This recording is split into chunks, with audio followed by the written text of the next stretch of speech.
for Judicial, Magisterial, and School Board, sponsored by the Black People Empowerment Project, Transformation Justice Coalition, and the John Lewis of Pittsburgh, Legal Women Voters, and many more co-sponsors that have helped to put this together. We are going to start this evening with the magisterial, and then the school board, District 5. Just so everyone knows that this event is nonpartisan. We do not support or oppose any political party or candidate. Tonight, we are providing the candidates the opportunity to take their case directly to the voters. So tonight, we're striving for this forum to be seen as fair, unbiased, and a service to the voters. I'd like to introduce to some and present to others Tim Stevens, who is the chair and the founder of B-PEP. He's going to introduce our moderator tonight. So without further ado, Tim Stevens.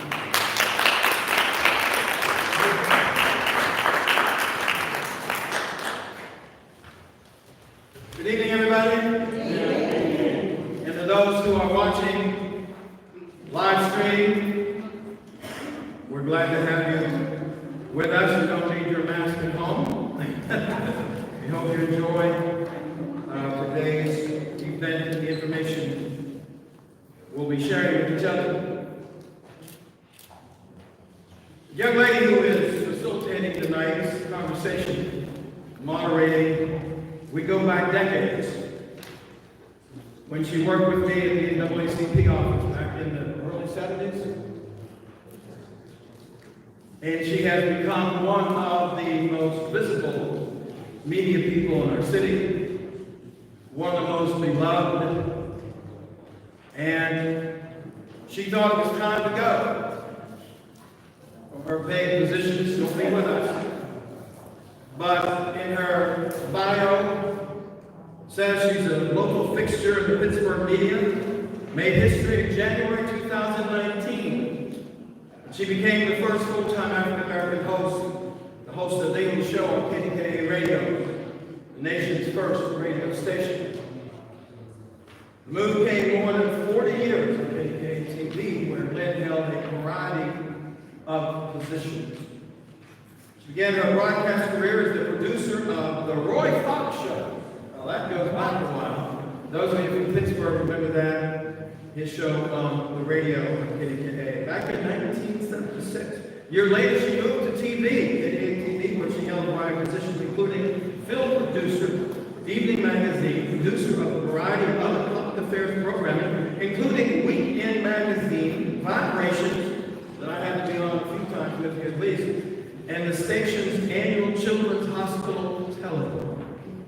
In 1989, Lynn moved to KDKA TV News Department as a general assignment reporter. Her assignments included covering the news of the day to the U.S. visit of South African President Nelson Mandela. In addition to covering the news of the day, Lynn was the face of KKTV's Waiting Child segment for more than 15 years. This bi-weekly presentation was designed to find adopted homes for special needs or hard-to-place children. During her tenure at the station, nearly 7% of the children featured on television were placed with forever families. Let's give a hand for that. Over 7%. Wasn't just a conversation. Lynn has also worked closely with Dollar Bank as the face of their highly successful Mortgages for Mothers. Can we say mortgages for mothers? That is extremely important. What's going on with that? The home buying seminar designed to help women in the Pittsburgh area become first-time home buyers. So this is okay, and she's okay. One of the greatest people I know in the media here in Pittsburgh. In addition to Nelson Mandela, some of Lynn's most memorable guests on her TV show included Rosa Parks. Wow, how about that? Rosa Parks, James Baldwin. I have a beautiful picture of him, painting of him by a young artist in Pittsburgh. Maya Angelou, Toni Morrison, it's in the news lately. Oprah Winfrey, the controversial minister, Louis Farrakhan. So she has some powerful people within inches of her face. Goodness. In addition to the TV show on Sunday mornings, you can catch her Monday through Friday. Up in the 26th ward, and I now live in the 27th ward. I raised my family in the 27th ward. We are members of the community, very active members of the community, Brighton Heights Athletic Association, what have you. We are, or I have served as a commissioner on the City of Pittsburgh's Human Relations Commission. I believe that the voters also saw that. Most of all, I just believe that when I speak, or when I tell you about myself, you can accept what I'm saying as the truth. I have done this job. Everything that I've done on the county level uniquely prepares me to serve as magisterial district judge at the district level. And I welcome that opportunity to bring my skill set back home where I grew up. I have been an attorney for 25 years. I know, I don't look that old. I've been an attorney for 25 years. I have practiced law in every division of our criminal common police, the civil division, family division, criminal division, orphans court. It's been a long race. I have met some wonderful people. I am looking forward to getting started, hitting the ground running in January, just to once again serve my community, serve the North Side, as I have done for so long. I thank all of you. I thank our judicial candidates who, what did you do, Nicola, adopted me? Is that okay? Who have adopted me? You know, the magisterial district court is our front line. That's the front line of our justice system. And unfortunately, it kind of got lost, or it may kind of get a little lost in this race with so many common police court candidates. But I'll have you know, it is one of the most important positions that's in this race, and that will be on this ballot on November 2nd. So I thank you, Northside, for how you have already come out for me. I look forward to having you do it again on November 2nd. Leah Williams-Duncan, you can look me up at www.leahforjudge.com. And I thank you for your time.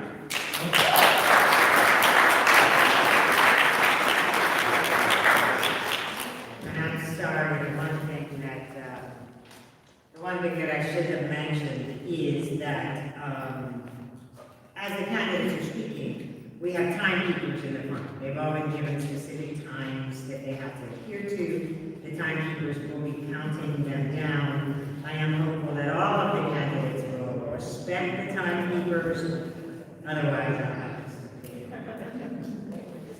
At this time, I'd like to have Tracy Reed come forward. Tracy Reed is running for School Board District 5.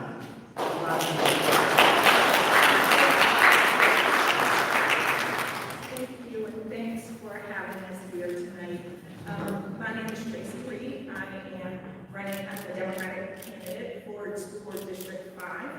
And just to place that a little bit, that's the neighborhoods of Lincoln Place, Greenfield, Hayes, Somerset, Hazelwood, Swiss Elm Park, and Glen Hazel, parts of Squirrel Hill, Southside, Overland, and New Homestead. So it's East End around the Greenfield area. So I have been part of Pittsburgh Public Schools for about 13 years. Both of my children attended Pittsburgh Public Schools their entire school career. My son just graduated last year, and I have a daughter who's in 11th grade at BPS. I have spent my entire professional life in service to children. I was a high school English teacher, I worked in child protection. Right now I work as a foundation program officer for a foundation that focuses on kids. And I've studied, right? I pay attention and I've studied. And what I know about child development, what I know about what good schools can do to a kid's academic trajectory, their life trajectory, I remain really concerned about what's happening in Pittsburgh public schools. We're in lots of cases, we're failing kids, and so we as a district have to do better by the kids that we serve. Pittsburgh kids are amazing. They're brilliant, they're talented, they're every bit as capable and able as any kid anywhere. And yet, when you look at the outcomes we're getting with kids in our district, it doesn't look like they are, right? And so we need to make sure that we're giving them, the district, the schooling that they deserve. They're not getting it right now, we need to make sure that they are. One of the things about me is I am going to study. I'm going to make decisions based on data and facts, not ideology. I have a host of what some people would say are interesting views about education, and they are all based on what we know works for kids. I do not have an agenda other than that, and so I'm excited to potentially be a school board member, and I'm hopeful that come December I'll be seated. Thank you.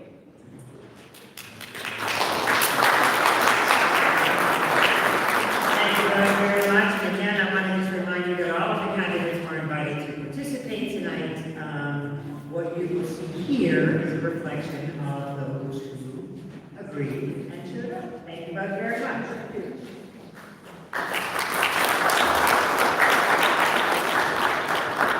We all know that there are some challenges facing Pittsburgh Public Schools. The next candidates we will hear from tonight are the candidates for School Board District 9. School Board District 9. They are Veronica Edwards and Jean Walker. Veronica is the incumbent. She is running on the Republican ticket. Jean Walker is running on the Democratic ticket. I'm going to ask them both to come forward. They will each have 1 minute to make their opening remarks. There will then be a series of questions which I will address to them, and then they will have 1 minute for their closing remarks. What I don't know is who's going first. Is that up to me? That's up to me. I'm going to say we should probably, if we do it in alphabetical order, that we do. Now, they always say ladies first. So I'm glad my nickname is Miss Lady, so I've been a lady a long time. I'm Veronica Edwards. I am the incumbent for District Number 9 School Board. I manage 9 different schools, and I'm happy to be here. It has been difficult. I can't tell anybody that it'll be an easy job, getting our children safely back to school and all the things that go along with that gives us great responsibility. But we take it as a committed and a learning challenge for our children. And I believe they're going to be okay as long as we continue to do what's best for them. Thank you.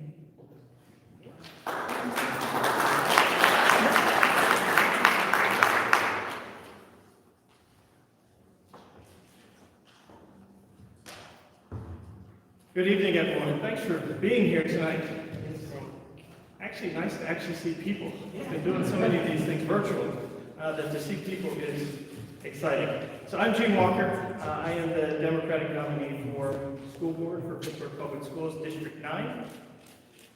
I am a Pittsburgh native, born and raised in the East End, graduated Peabody High School, and father of 2 Pittsburgh Public School students, both who graduated from SciTech in the last couple of years.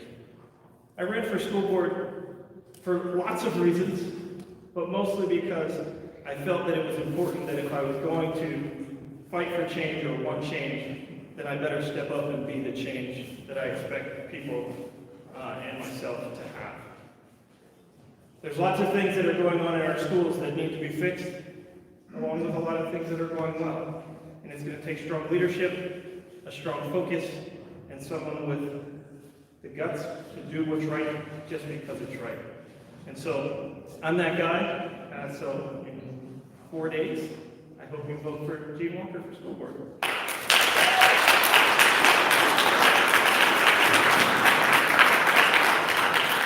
We'll now have a series of questions which will be directed to both of the candidates. Again, they will have 1 minute to answer each question.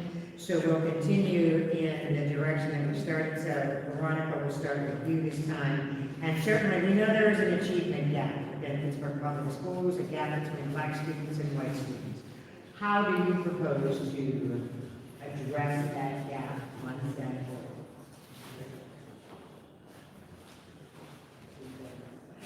The achievement gap is a historical gap. I tell people that the gap began with slavery when it was against the law to teach a black child to read. So that gap has been there a long time, and it doesn't belong only to children. It also belongs to the people who are in front of them, who model, who teach, and it includes not just teachers, but parents and community members, and we all have to work on it. We have to model what we want them to learn. We also have to give them the curriculum and instruction. We also have to give them the guidance and the governance and the policies that will help them, because education began with policies. It began with the law. It's still in the legislative. So there are many that have to close that gap, that educationally we have to do it from inside the schools. Thank you.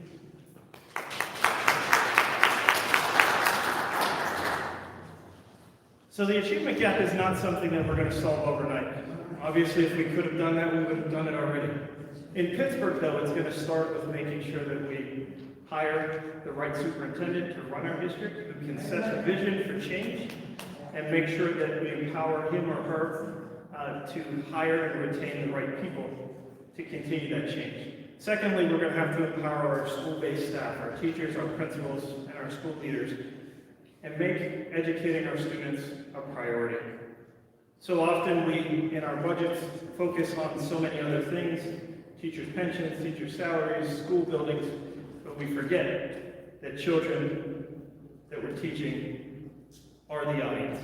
And so we have to refocus our efforts to make sure that children and their education and their learning is at the center of everything that we do. And as school board member, I will push our school administration to make sure that happens. Thank you.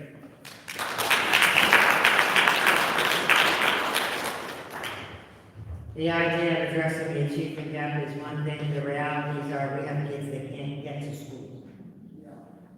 How do you propose to get all of our kids to school every day?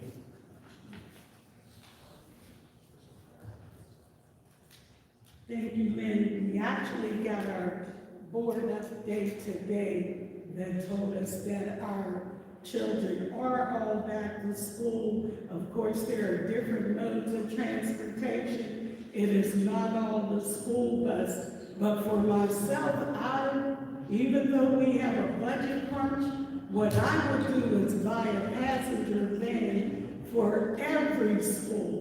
Every school where a child says, I can't get there today, where the parents aren't at home, where they need some help, or even if they don't feel good at school, they can go back home to parents where parents don't have to always come pick them up. So I would buy them all a school van, and if we have any partners out there that would like to assist the school district in doing that, come see me. Thank you.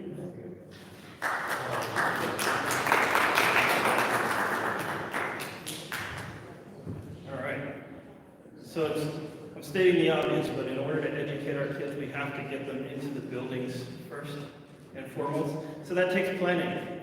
We're almost in November of 2021. We should already be planning for how we're going to get our kids back to school in August of 2022. And so that starts now. It starts with planning, and it starts with making decisions on how we're going to do that. But most importantly, if we want our kids to come to school, we have to create buildings and environments that they want to come to. And so for me, it's pretty simple. We have to do three things to make sure our kids come to school. We have to make sure they feel safe when they come into our buildings. We have to make sure that they're cared for and cared about when they're in our buildings with us. And then we have to make sure that we're teaching them curriculum that is going to help them succeed in the future. And so until we do all those things, all the buses in the world aren't going to get our kids to school. We have to fix the whole problem, not just the four wheels on the bus. Thank you.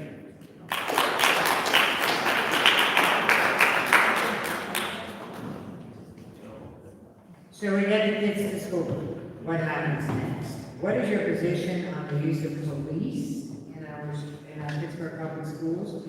And how will you begin to reduce the school-to-prison pipeline, especially of Black children in our schools? And I'll take it a step further and say Black girls in particular.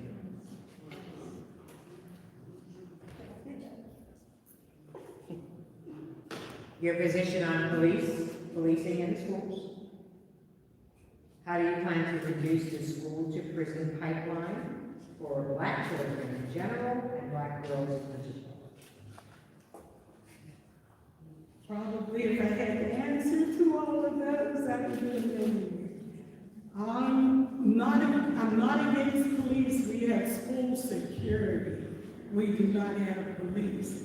And inside our school security, there are many more things that just discipline. It's not only about discipline. They have clubs. They have programs for the kids that do not have parents, two parents. They do a lot of things to help them. The prison pipeline, it begins in grade 3. We need to make sure that those children can read, write, and at least do math. If they come out of 3rd grade healthy, they're going to be healthy for the rest of their school terms. And also, for girls, mothers that can guide and direct and help them be the best that they can be, mentor them, treat them well, and let them know that they're worth everything that we can do to help them become successful adults. Thank you.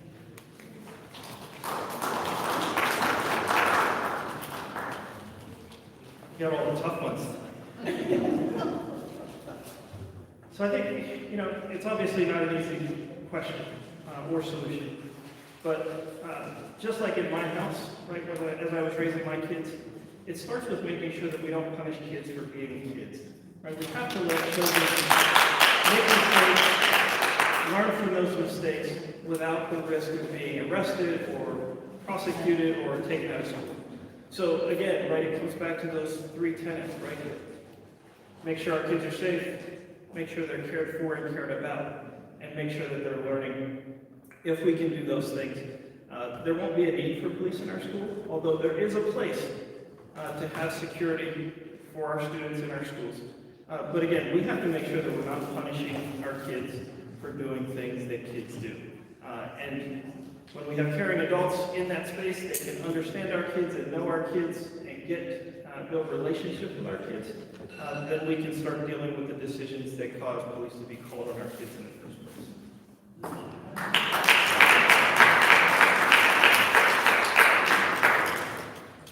This pandemic has been tough. It's been tough on adults, it's been tough on kids. We are seeing that manifest in the way our kids are behaving in schools. We've seen spikes in violence, we've seen tension. Teachers are dealing with kids who have dealt with trauma during the pandemic. They've lost loved ones, they've lost family members, either to COVID or to violence. What can Pittsburgh Public Schools do to support these kids and help them through the aftermath of this pandemic. I'm just gonna switch it up. Let's start with you.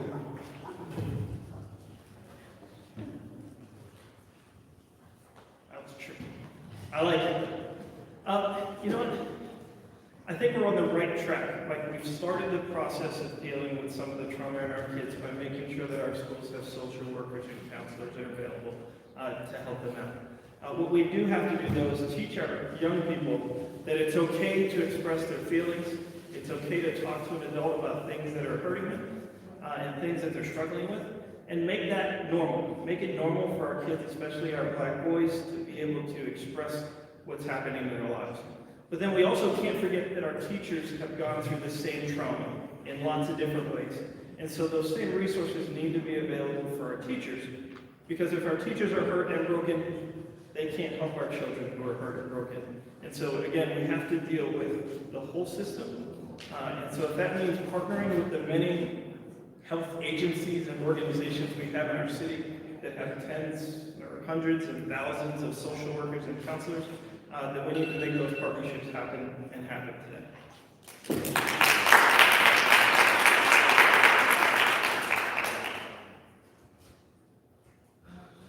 I agree with that.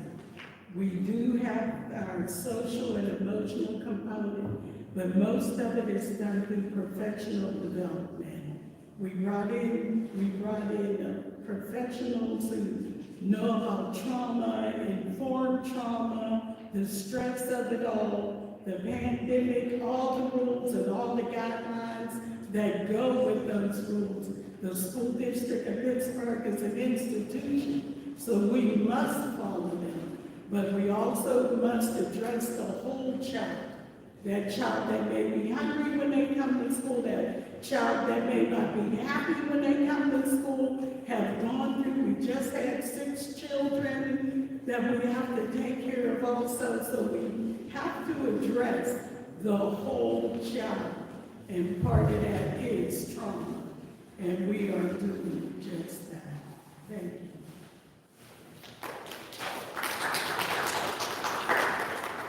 This will be the last question for these 2 candidates, and then they will each have 1 minute for their closing remarks.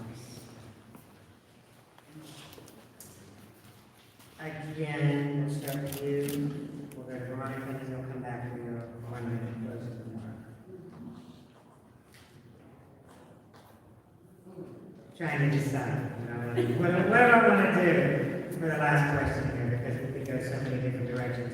I think I'm going to merge 2 of these questions together, though. Give me your thoughts. What are your thoughts on community schools?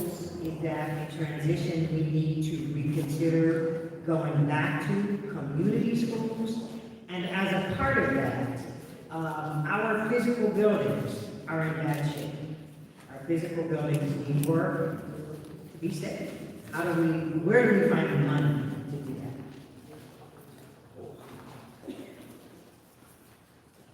I'm not trying to get through all that in 1 minute, but, so I'm a fan of community schools, and I believe that, you know, as we rethink what education in Pittsburgh looks like, it starts by reimagining what our elementary schools look like, which is probably where we're best able to do community school models.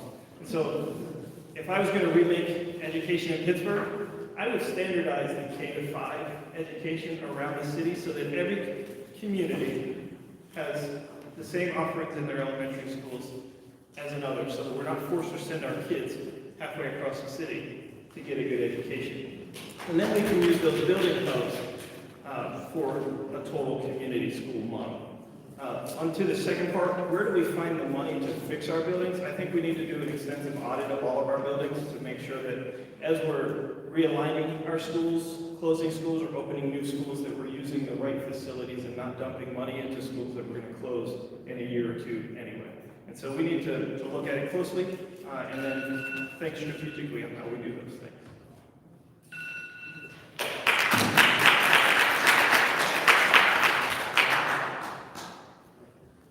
I agree with the community school concept.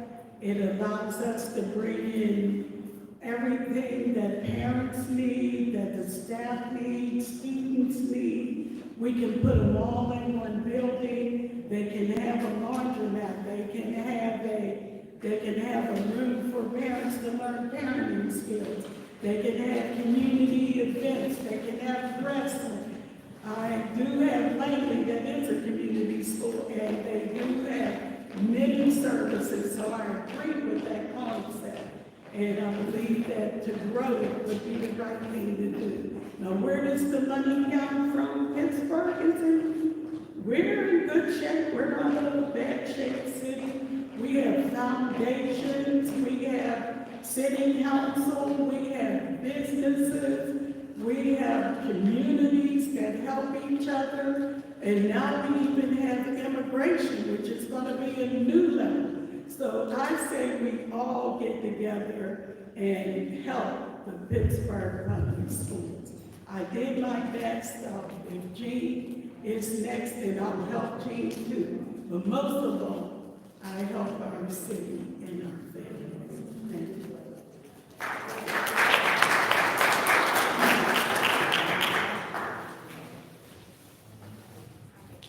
So this has been just really a pleasure to come out. And really, from my perspective, and I think I'm biased, but I think the choice is pretty clear on which way we should move with our school board. There is no more important job that we have as citizens than to educate our kids.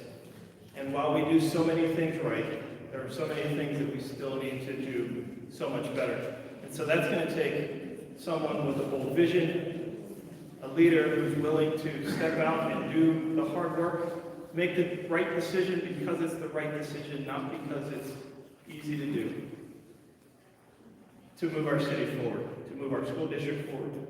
And so this next school board will have the opportunity to pick our next leader. And so if you want someone who's going to work hard, make hard decisions, and pick our next leader, you'll vote for me. If you want things to stay the way they are, then frankly, you just won't. Thank you.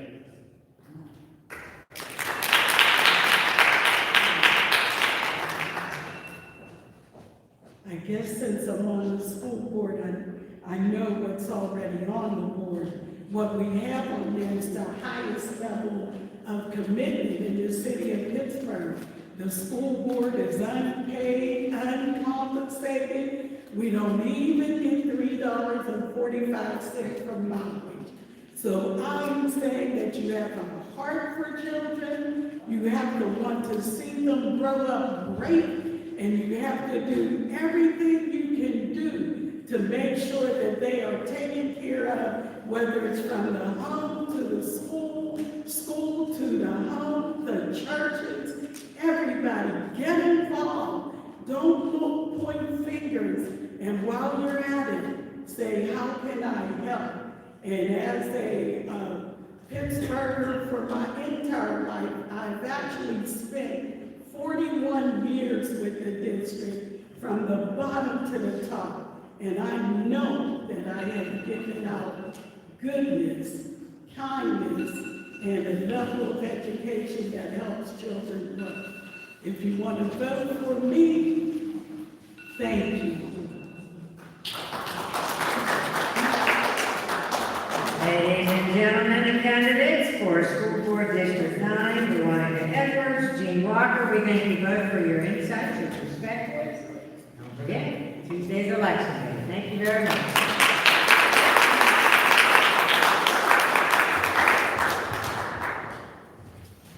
We are now going to move on to candidates in the judicial race. We have at this point, we have 11 candidates here. We possibly have a 12 candidate joining us in the process.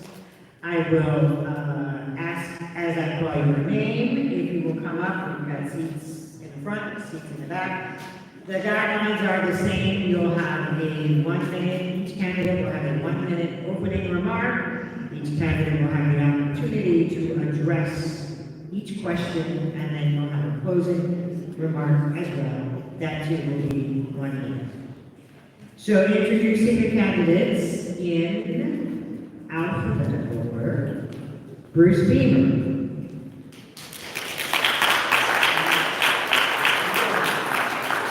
Colville. Judicial Costa. Nicola Taylor. Elliot Housing.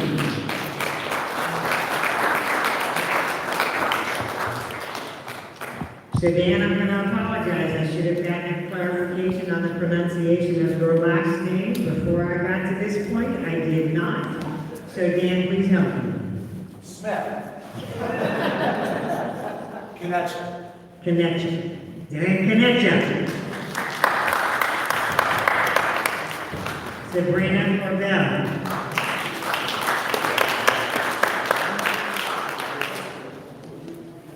Lisa Middleton.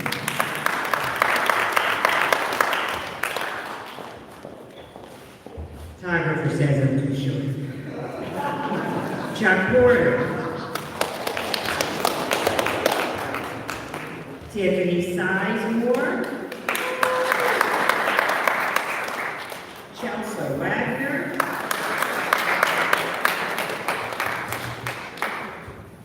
And again, we have 11 candidates here, and if we have a 12th candidate, we'll introduce that candidate upon arrival.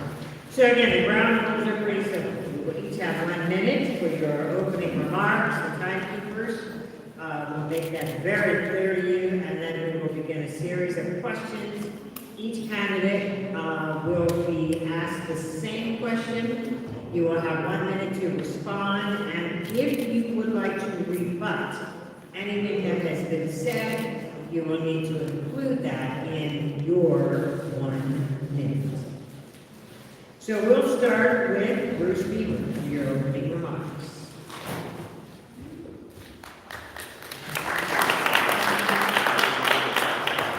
Thank you, Lynn. Hi, good evening. My name is Bruce Beaver. I'm currently, along with Judge Elliot Housing, one of the 2 sitting judges here in the Allegheny County Court of Common Pleas. I was appointed by Governor Wolf in 2019. I currently serve in the criminal division, and I run what's called the sex offense court docket, which is one of the most difficult. It involves all allegations where the alleged victim is under the age of 18. It's a very difficult, challenging docket. I've served in some of the highest levels of state government.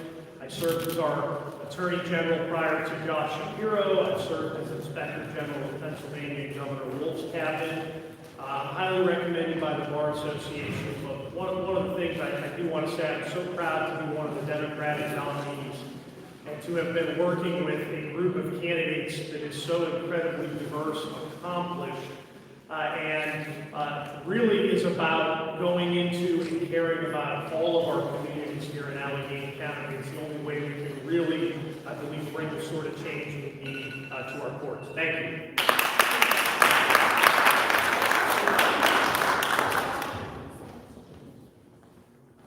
And at this point, I'm just going to ask each candidate as you file down, unless you need me to say anything.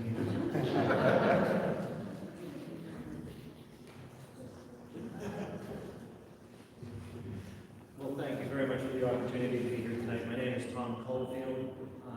I am a lifelong Allegheny County resident. I was born and raised in the Mon Valley, in Braddock, and West Mifflin, right in Kenwood Park.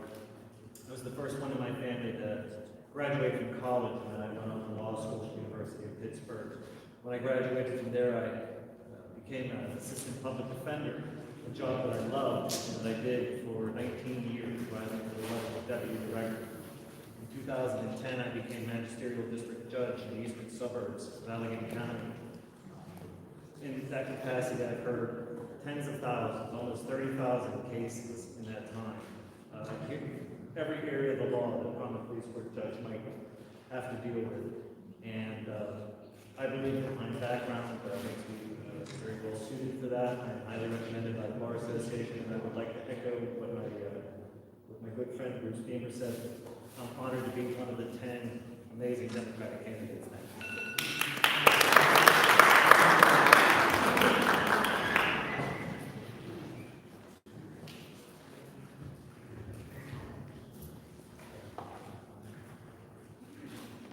Good evening, everybody. Thank you for having me as well. My name is Judicial, and I'm one of the 10 Democratic nominees for the Court of Common Pleas.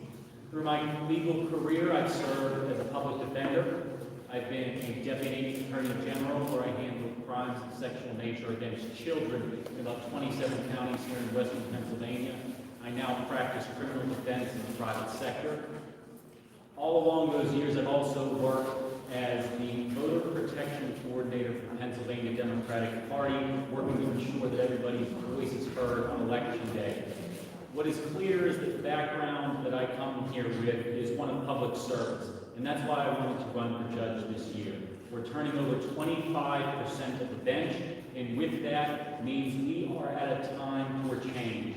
We're at an inflection point here in Allegheny County, and I believe, along with the other 9 Democratic nominees, are running on a platform of change that we can accomplish here in Allegheny County to make the court system work better for everybody. Thank you very much.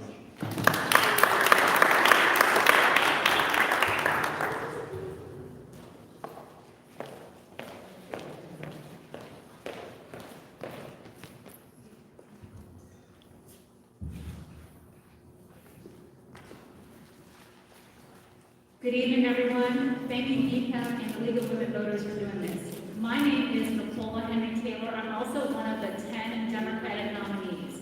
My background is that I've been a lawyer for 25 years. I currently practice family and criminal law. I have been in every single division of the Court of Common Pleas. I practice all around western Pennsylvania as well as in federal court. I've been rated highly recommended by the Bar Association, and I'm excited to be one of potentially 3 Black women and 4 Black people to get on the bench this year, along with these wonderful allies. I am so proud of this group that are here that have democratic values based on our experience. Many of us have dedicated our careers to making sure that we work for the underprivileged, whether it's being a public defender or being in the district attorney's office like myself, handling mental health court. And I believe that we will bring the change that is needed. There are good things in our court, but we need to do better, and we will do better with this slate of 10. Thank you.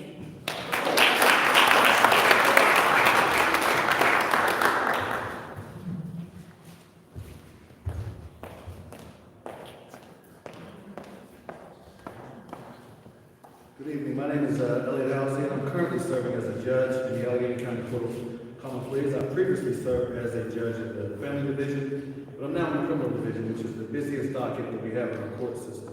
Prior to becoming a judge, I served as a prosecutor, a defense attorney. I have the privilege and the honor of having been the first African American to serve as the director of the Public Defender's Office. And I can tell you that our court system, as Ms. Henry Keller said, while it does so many things well, there are definitely opportunities for improvement. There's so many things we need to take a look at. But I believe that it's because of my upbringing, growing up in a low-income community, my previous experience working in the social service field, just understanding the issues that typically result in people becoming involved in our court system. It's because of those experiences, as well as my life experience, I do believe that I'm uniquely qualified to continue to serve as a judge. Humbly ask you for your support. And I think that it's important for us to focus on electing candidates that do have the democratic values. Thank you very much.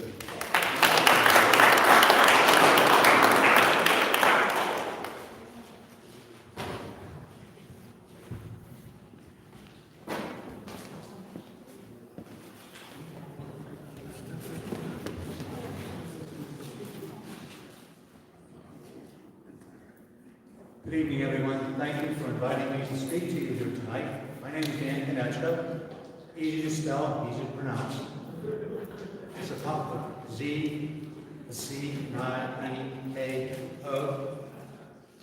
I have 34 years of trial experience here in Allegheny County as a prosecutor, criminal defense attorney. Now I proudly serve as Magistrate District Judge on Shaler, Edna, Millville, and Reserve. I take my job very seriously. Every case that appears in front of me as Magistrate District Judge, I know that I'm dealing with human beings.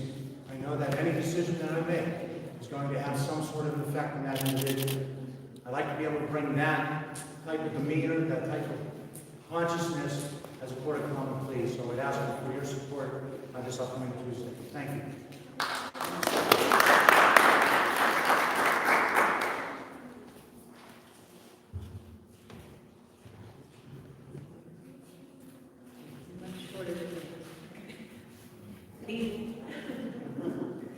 Good evening, everyone. My name is Sabrina Colville, and it is really an honor to be here with you tonight. Thank you for this opportunity on behalf of all the candidates.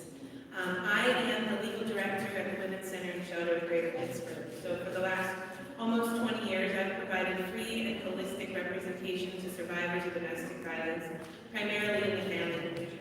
And in that role, I've managed over about 8,000 cases, and I've learned a lot about the role the courts play in trauma and safety and lifting up our families.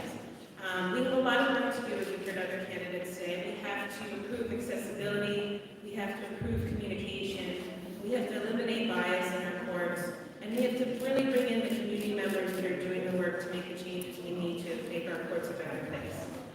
It is an honor to be here, and it is an honor to be part of the 10 Democratic nominees that you are hearing from tonight that are amazingly qualified and extremely diverse and just an incredible group of people. I am excited to be one of those highly recommended by the Bar Association and a public servant. Thank you.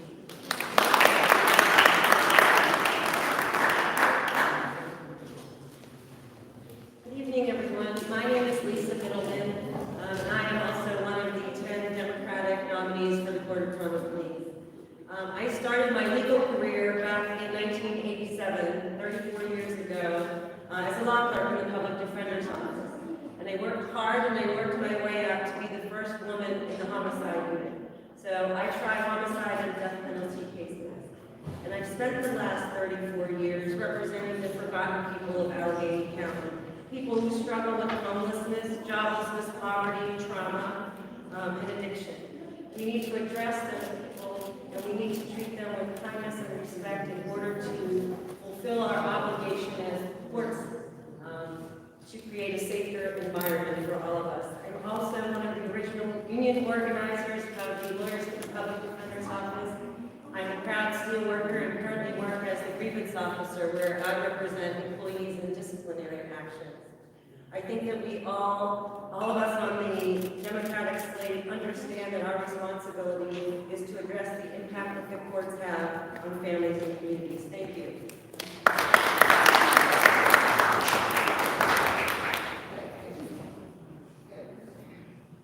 Good evening. My name is Chuck Porter, and I am not one of the 10 on the Democratic slate. I am a Democrat, however, and like most of our candidates, I cross-filed, and I was either fortunate or unfortunate enough to win on the Republican side, depending on your perspective. I grew up in Etna, in a small, lower, middle-class community. I became an assistant district attorney in 1985. When my second daughter was born in 87, I went into private practice. I remain in private practice for now 34 years. I practiced in every division in the courts throughout some point of my career, though I primarily have been a criminal defense lawyer, which means I have been fighting for people, for freedom, for justice, not just in Allegheny County, but in the federal district courts and the courts throughout the Commonwealth of Pennsylvania. I've seen good judges, and I've seen not so good judges, and I think my 36 years of being a trial lawyer, I understand what it takes. I understand the importance of treating people fairly and with respect. And I ask you to consider it. Thank you.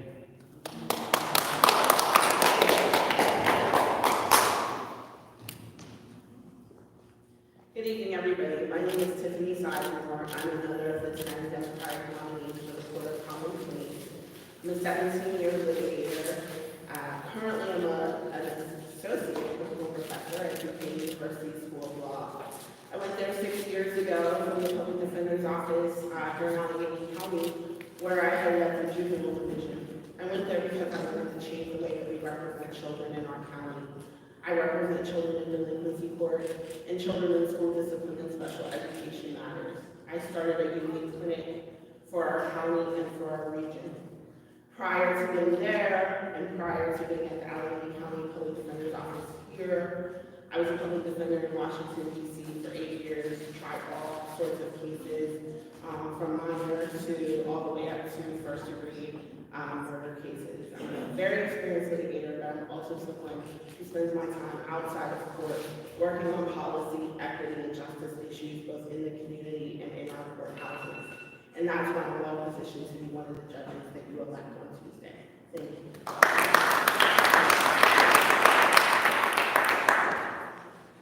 Good evening. My name is Chelsea 10 Democratic candidates for the Court of Common Pleas, and very proud to stand here with my colleagues. I want to also mention Brenna Watson, who's trying to get here, but hasn't been able to make it yet, as the 10th of us on the Democratic slate. What we know is that we have a terribly important election in front of us, and making sure that our friends and our neighbors know how much our courts impact their lives. I have spent my career in public advocacy.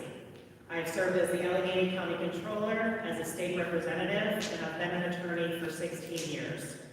And what I can tell you is that I believe that we are at such a moment where we can change the way that our courts operate, but what that doesn't mean is just the courts that sit in a vacuum, but how they impact our communities. So I'm humbly asking for your support, for the support of my fellow Democratic candidates, and especially not to forget the Democratic candidates running statewide. Thank you.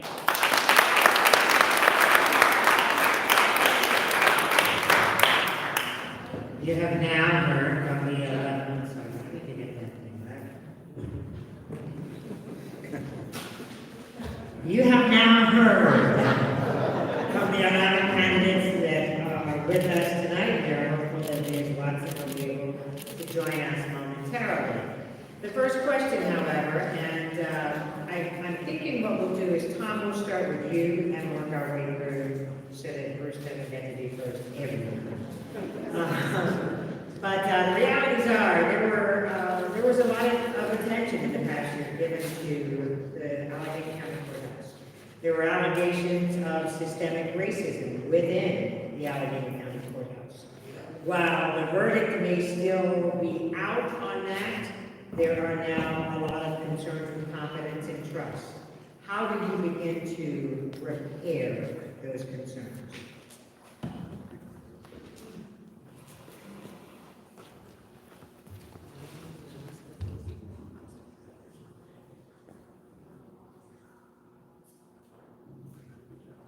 Well, I think that that's a very important issue, and I think that we have to start with acknowledging that it exists. I think that's where everything has to begin.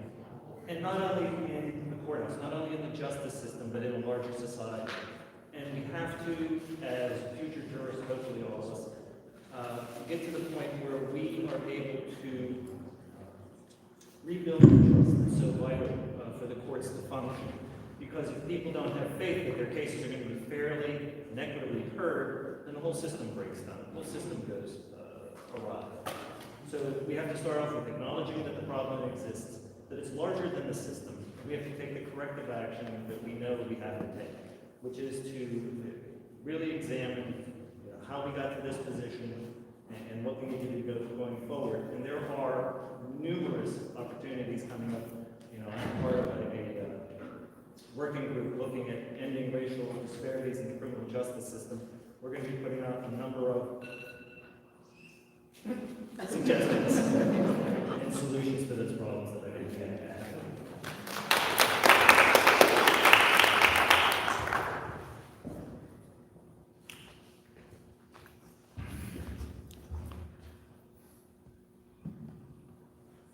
So I think one of the ways that we start to end the problems that we have in Allegheny County and get to the root issues of what bring people into court. Really make sure that the Allegheny Court of Common Pleas works for the people that have to go to court and doesn't just make the lives of the lawyers and the judges easier.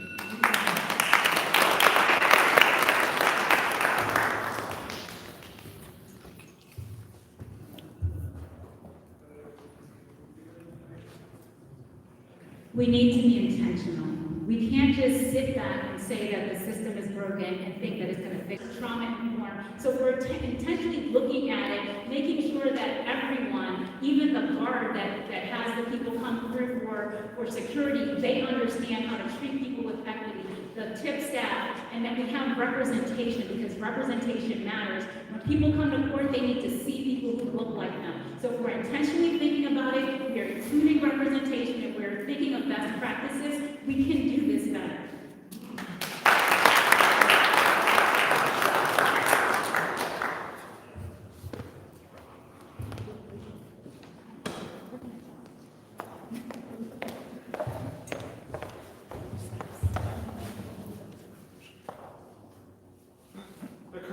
exists in our criminal justice system a racial disparity at every decision point in our system.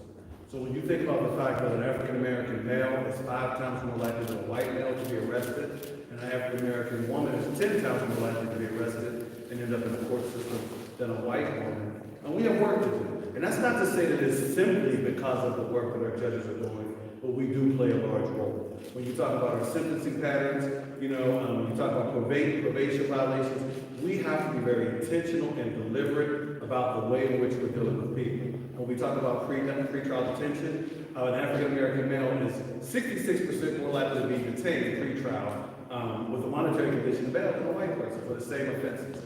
So we have so much work to do, but it's going to require a philosophical shift in the way in which we think about criminal justice and the way we think about how we're dealing with people. And so you have to make sure you're electing people that are mindful of the consequences associated with their decisions and how they affect the people from our communities. Thank you.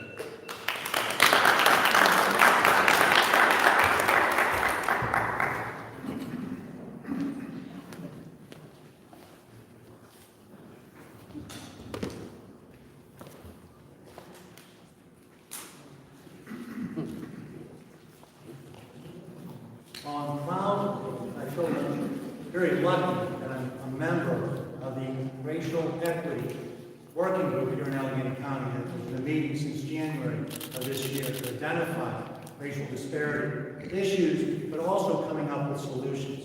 We work very diligently. We have stakeholders throughout Allegheny County so that we get various perspectives. It's not just coming from the court or magistrate or district judge, but all kinds of stakeholders, because that's what you need. You need information coming from the community and all of the other members who may have a role to play in our judicial system. By doing that, we're able to identify these issues and then come up with solutions. It's not going to happen overnight. It's taken a long time to come to this particular point in time, so we have to be patient, but we have to be diligent in doing this on a regular basis, not just talk about it one day and then forget about it. What we have to do is make sure we are persistent with this particular issue. Thank you.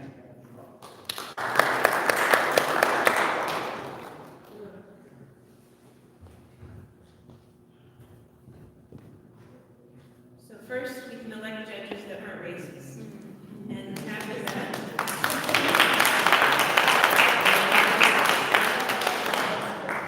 hoping that they are folks that acknowledge both implicit and explicit bias and have worked in their career towards making equity in the court system. And there are judges on the stage, candidates that will do just that. We need to make our courts more transparent and more accessible so that people feel engaged in their cases, that the courts are not a scary place to go, and they feel informed about the process. And most importantly, we need to turn to our community members, people who are doing real work in the trenches, who understand the impact that the courts play on our communities, and we need to get their feedback, take it seriously, and make the changes that are necessary to improve our courts.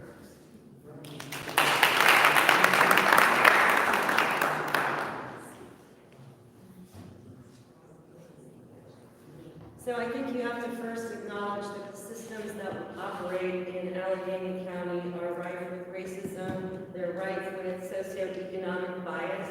I've represented the very people for 34 years that bear the brunt of that racist socioeconomic classist system. We have to remember that judges work for the people. And one of the canons of judicial ethics that is very important, and it's one that we all have to follow, is to improve the reputation of the judiciary. The only way that one can really accomplish that is to be transparent. We have to keep statistics and publish them about disparities within the system, because then what's the saying? What grows and what can't grow, and then somebody help me with the saying about in the darkness and in the light. We have to bring our failings to the light so that we can solve them and we can find ways to make the system better. We have to, in cases that are of great public interest, we have to do findings of fact and conclusions of law so people understand why judges make the decisions that they do. And that's what remembering that good work for the people is for me. Thank you.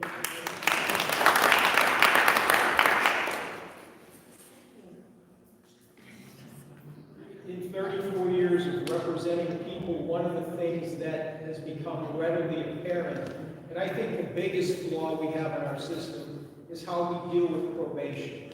No, it's not the problem of giving probation, or necessarily the length of probation, but our willingness to violate it so readily.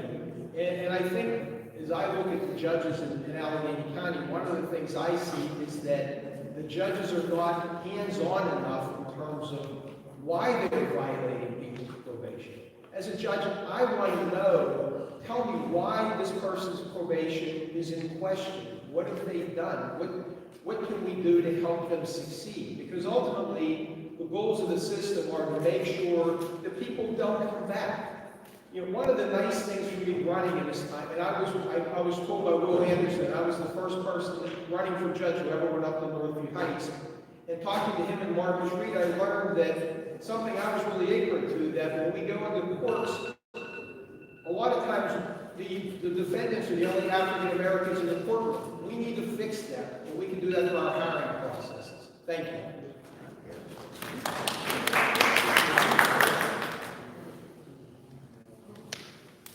So in order to repair concerns about systemic racism, we have an opportunity on Tuesday to elect judges who will stand before you and tell you the systemic racism, the verdict is not out on it. It exists, the data is in, we are well past the time where we should have acted. We don't need another study, we don't need more data. Judge Howard just stood up here and told you some of the data from Allegheny County, and there have been studies year after year after year about the systemic racism that leads to the disparate outcomes for people of color in this county. And it needs to start with the bench. Probation sentences need to be shorter. Automatic probation detainers need to end. We need judges who are not going to promise to start doing that work when they're elected, but who have been doing that work for their entire career. And I'm on a slate of 10 Democratic nominees who are those people. They have done the work, and they will continue to do the work.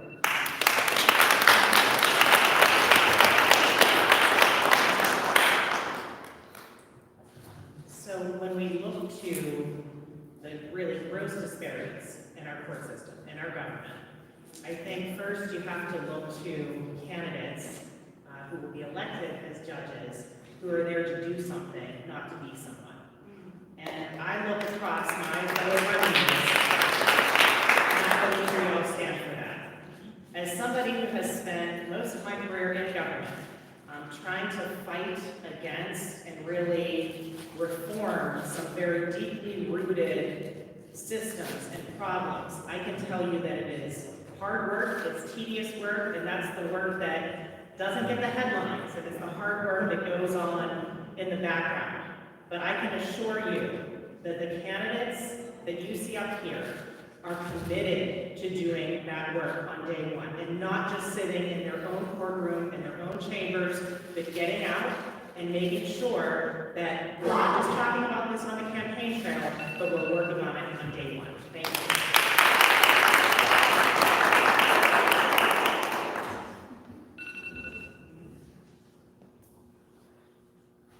Okay, this is a tough one to go last on because there were so many great answers, but I want to say this because I think this is so important. And judges, more so than any other aspect of our government, are the most insular, closed-off folks. The judiciary is often very closed off, and what happens is you forget it's not my courtroom. It's your courtroom. And what ends up happening is, we've talked about some of the issues, probation, problems with the length of probation, putting people in jail for technical offenses. That comes from not understanding all of the communities in which you are serving here in Allegheny County, everybody, and wanting to go everywhere that the issues exist. And that's why we have to be less insular. And we have a group of candidates that are willing to do that. That's the way that you really start to attack this problem of implicit bias and systemic racism. Thank you.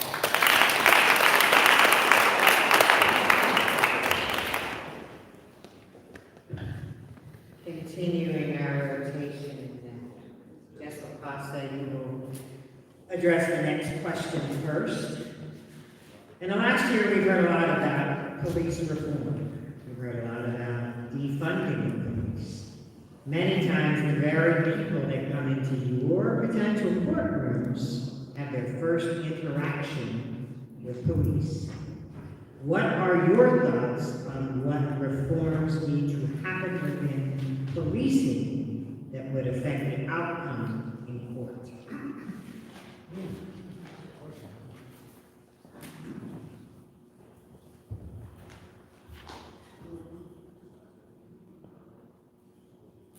So to begin, I think that we have to do a lot of the same things that we talked about when we referenced the school-to-prison pipeline in some of the earlier discussions from the school board candidates. And that involves taking stakeholders and making sure that everywhere along the line, folks have the same goal in mind, and that is making the system work better.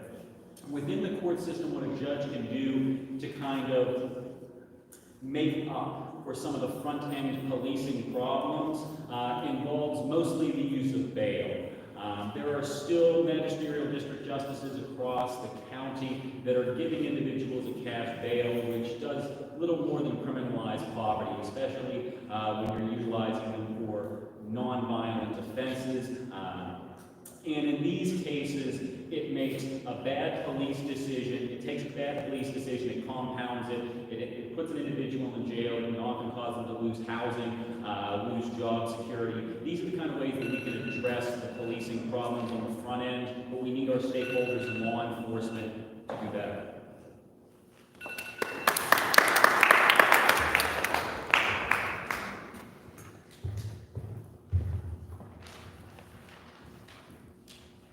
I'm going to pick up where my colleague, Attorney Costa, left off. We need a multidisciplinary approach. And one of the things that we started in the Allegheny County Bar Association is there's an ad hoc committee for the police use of force. And there's also in that committee, Judge Clark's a part of it, we have Tim Stevens is a part of it, we have police officers. We need to all be talking about what is actually happening on the street. When a police officer decides to charge someone, there's this syndrome called the broken glass syndrome. Someone is doing something on the street, something that could easily be a discussion turns into a felony, which didn't have to. Then we have clients being charged with aggravated assault on an officer. So when we have the stakeholders in a room intentionally thinking about how do we handle these things, how do we interact, and how do we change systems and change training and teach about implicit bias and decision making that would cause more Black people, more people of color, more immigrants to have charges.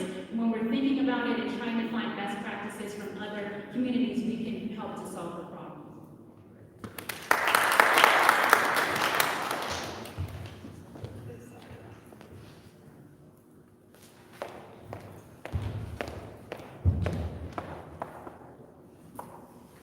So when we talk about police officers and policing, one of the biggest issues we face is over-policing of low-income communities. And so by over-policing, it increases the likelihood that those contacts will result in arrest. And when you talk about the suburbs and surrounding municipalities, we have a mechanism where officers can bring a person into the criminal justice system by way of a summons. They don't even have to be arrested, but that process is rarely used in the city of Pittsburgh. So we're arresting more people than we do outside of the city of Pittsburgh. Typically will be people of color. Officers overcharge those people, which increases the likelihood that they'll get a high monetary condition bail. And when that case is ultimately resolved, because the starting point was worse, the resolution will be worse than people of other ethnic backgrounds. So at the end of the day, we have to look at how we're dealing with people, what those interactions result in, and the likelihood that we're going to make an arrest for dealing with certain groups versus initiating that process by way of summons. It starts on the wrong foot and it just is exasperated throughout the entire system. Thank you.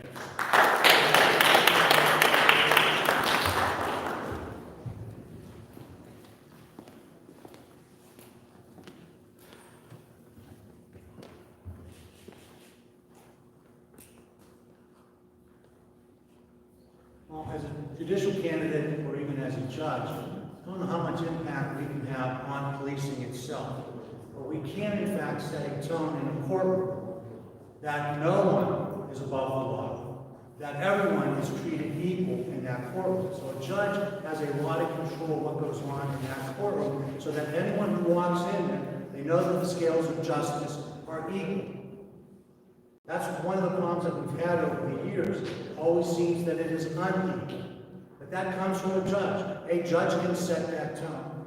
As my colleagues have indicated, one of the ways you can do that is by setting bail. Just because someone is arrested doesn't mean that they're guilty. Doesn't mean that they can be incarcerated indefinitely until their case is over. That is another place where the judge can have an impact. Again, throughout, as a judicial candidate and as a magistrate district judge, I make sure that I treat everyone equally and that they feel and know that they are being treated equally.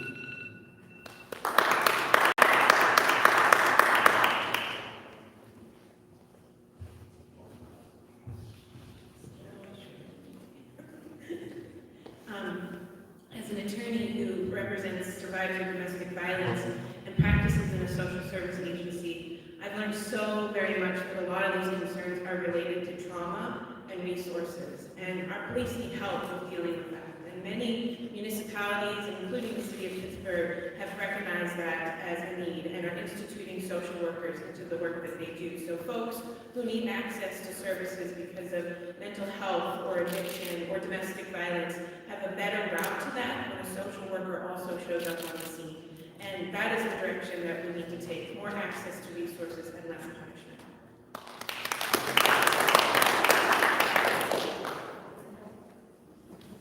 I'd like to follow up on what Judge House has said, which is the culture of over-policing in certain communities. There's also a culture of overcharging. You know, it's almost as if police officers charge as many crimes and as high-grade crimes as they possibly can in order to pressure people to plead guilty to things that they didn't do. Because people are standing before a judge with the threat of a felony conviction, and so they plead guilty to a misdemeanor, either to get out of jail or just to avoid a felony. Additionally, in our courts, not only in Allegheny County, but across the country, we have what's called a trial tax, where if you go to trial on a case, or you try a case in front of a jury, you are punished more heavily than if you have a non-jury trial or you plead guilty. That is a practice that absolutely is in violation of the Constitution, both of the United States and of Pennsylvania, and must end. And judges can have everything to do with that, because judges are the ones who decide what the sentences are.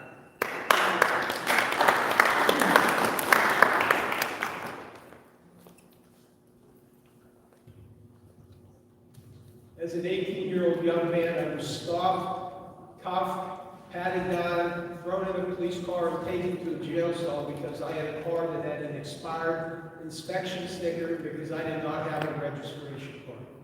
Are there bad police out there? You bet there are. There's no question. But you know what? There's a lot of good police officers too. We need to work on having that relationship with the community repaired. We also need to work on somehow putting pressure on our prosecutors to not, as Lisa said, overcharge or push for the most serious charges, and to instruct the police not to do that. I've had conversations with the district attorney's office about trying to be more like the U.S. attorney's office. Don't charge everything that walks in the door. As to the trial tax, Lisa's absolutely right, and it's absolutely wrong. I had one judge gave me 3 court appointments because I won jury one. I never got another court appointment. That will never happen in my courtroom, and no one will be punished for going to trial in my courtroom. Thank you.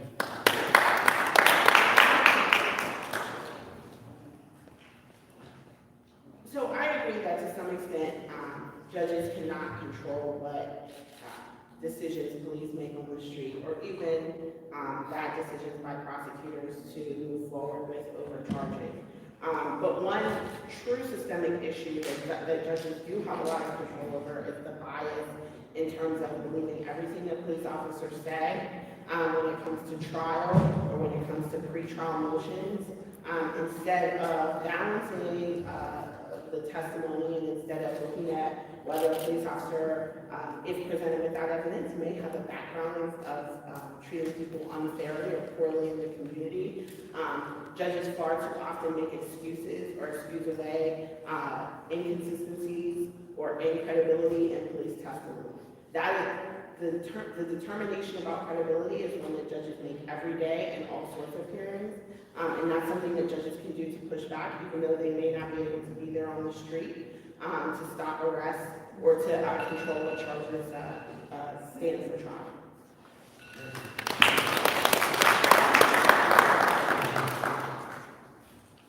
So both for the last question and this question, I think of the Lewis Brandeis quote, "Sunlight is said to be the best of disinfectants." Thank you. I'm sorry.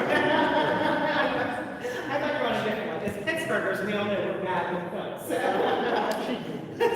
no.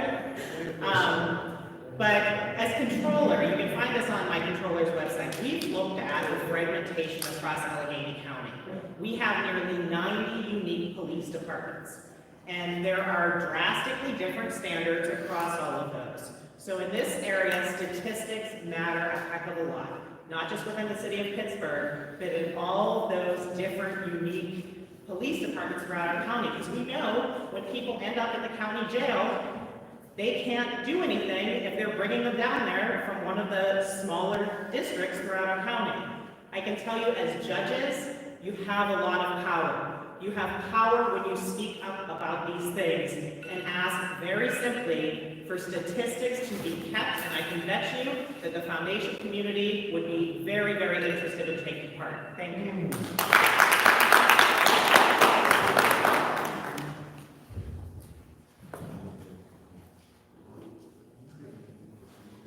I think one of the things that I want to follow up on something that Tiffany said, because I think it's critically important, and there's been so many other good points made. And the truth is, judges on the front lines don't have as much to do with policing.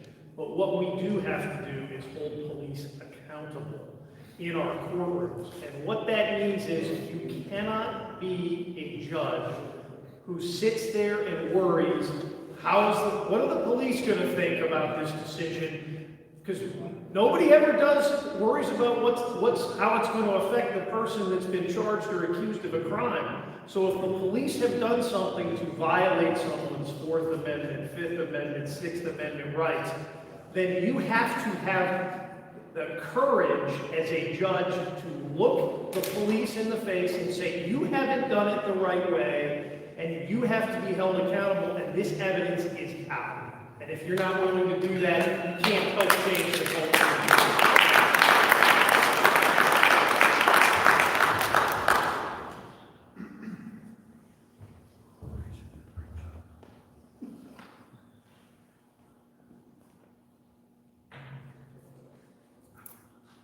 One of the problems is that we have a very narrow definition of public safety. We have this idea where public safety is the police, and we have made it that way because over the last 40 years, we have taken resources from everything else that helps make us safe. We have defunded mental health. We have defunded drug and alcohol rehabilitation. We have taken away everything that helps people not get in trouble in the first place. And folks that have behavioral health issues or drug and alcohol issues, those are the folks that are 80% of the time going to end up in these entanglements with the police. And I am very proud as a magisterial district judge that my 5 communities, plus another one next door, we are engaging in a pilot program that's going to help an alternative to just calling the police. It's going to be an alternative way to get people the help that they need that addresses the underlying issues that normally get folks in trouble and get them pulled into the justice system in the first place. We're going to keep them out, and that's it. Thank you.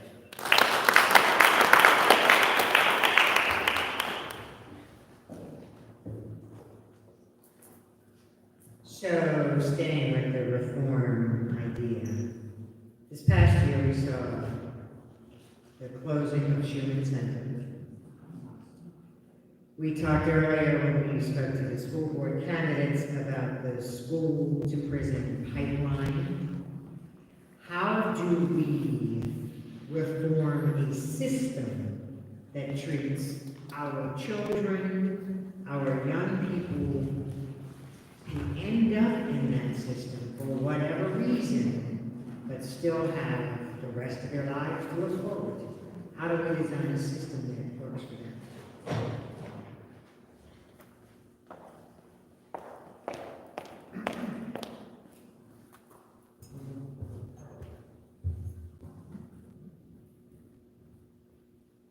We first need to acknowledge that there are disparities in the fact that more Black and brown kids are in the juvenile system. I do dependency and delinquency. Dependency is when CYS is involved, and although in our county we do not have a high number of Black and brown people, when you go to those courts, you see more Black and brown people. So at every decision point, there is systemic bias. There are resources that are lacking in other areas that are not supporting these people. We could look at other counties like Philadelphia, although I don't love saying Philadelphia does anything well. They have done studies on best practices of how are we treating children in school. One of the school board candidates talked about the fact that if someone's acting out, they could have been up all night due to domestic violence. And if we take a child, a young girl, and we put her out of school and we discipline her and we give her juvenile charges, we're only compounding the problem. We're not looking at the underlying problem. So they have systems and they have specific recommendations, and we should look towards the recommendations of other jurisdictions that are looking at that. Thank you.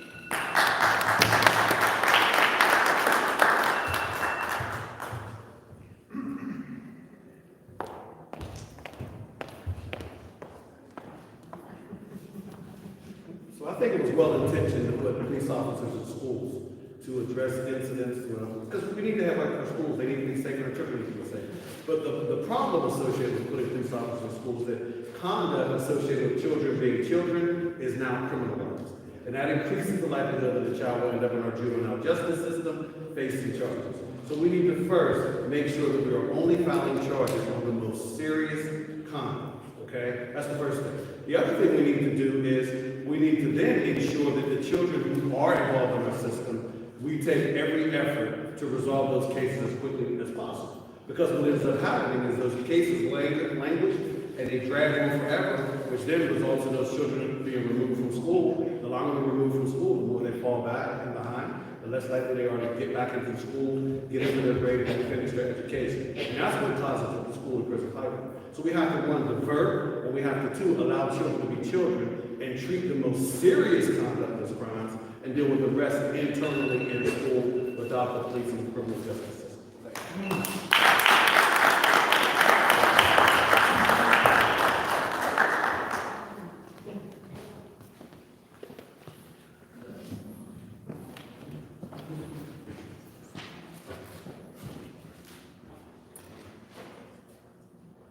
That is such a great question.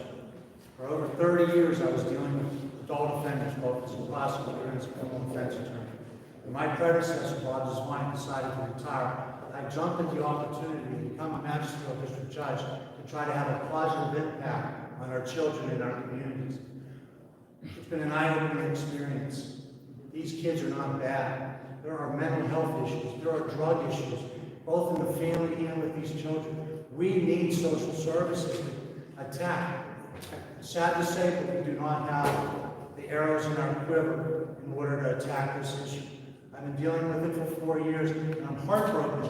We have a lot of resources on it, but we don't have enough. We don't put enough attention on these issues. I had one young man in my courtroom, there's several others, an alcoholic who lives in the basement, has a grandmother who has Alzheimer's, and a mother who works all the time. This kid just doesn't even have a chance. We need to concentrate. Forget about criminality. We've got to help these children, both with social services and with drug rehabilitation. Thanks.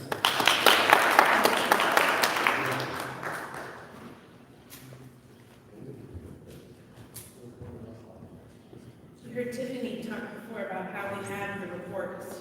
We have the Black Girls Gender Equity Alliance. We have the Gender Equity Commission. We have the reports in place to show this problem exists, and we have the recommendations. We just never get to the place where we're instituting what the recommendations tell us to do, and it's time. And our courts can play a real role in that. They can connect to the community, they can connect to the schools. And when and if a case gets in front of a judge, we need judges that are trained in trauma. And that is one of the most important skills that a judge in our Court of Common Pleas can have, so that they understand what trauma looks like and how to help someone who is in the state of trauma. And so that's what we should be looking as we vote for candidates in this judicial election.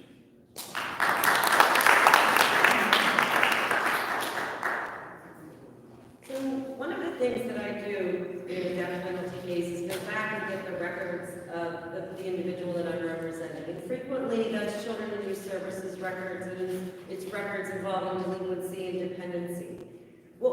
So I've seen a lot of what happens in the juvenile system, and I've seen what happens when it goes wrong. And I've seen what happens when they ignore the science of brain development in children. We all know that people's brains are not fully formed until they're 25 years old.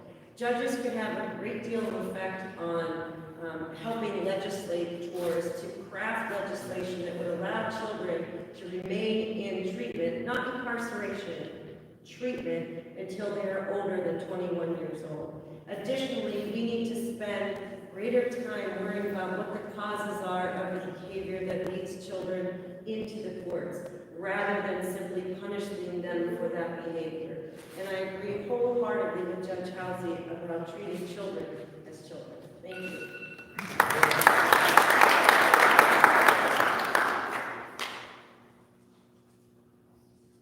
I also agree with my friend Elliot and with the school board member who spoke earlier. We need to treat kids as kids. Kids do dumb things. I had friends who used to take Christmas ornaments and line them across the 40th Street Bridge. Today they'd be in juvenile court, they'd be detained, they would be punished, they would have some type of record that would stay with them.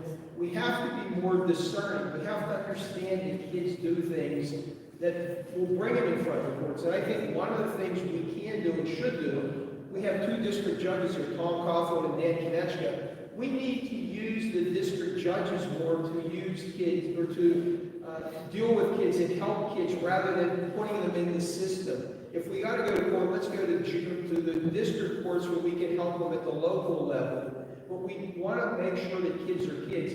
Judges too also, when we get to juvenile court, we have to not just take carte blanche what the probation officers say, because they're not always looking to help the kids in my experience. Sometimes they're wannabe cops.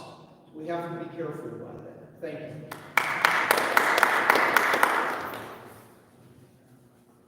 So I could talk about this for a really long time, but I'm not, because I only have a minute. So what I'm going to say are two tangible things that judges can do to push back against the school and prison pipeline. We should continue to do policy work with schools. Shame on schools, not just PPS, but schools all around this county for sending children to juvenile court and to magistrates. It is unconscionable what happens to our children because of the school and prison pipeline. But judges can stop adjudicating children delinquent who do not need to be under probation supervision. That is a very big thing to juvenile court. Just because the child committed the offense beyond a reasonable doubt does not mean that you have to put them on probation or any sort of supervision. So that's the first thing judges can do. And the second thing that judges can do is to support the legislation that our President Judge Kim Clark, myself, Megan Black, and others from around this county and state have worked on that is proposed in the Juvenile Justice Reform Task Force report.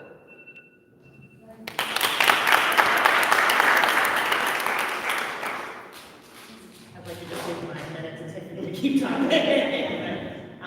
But I know when you open up, you mentioned Schumann's closure.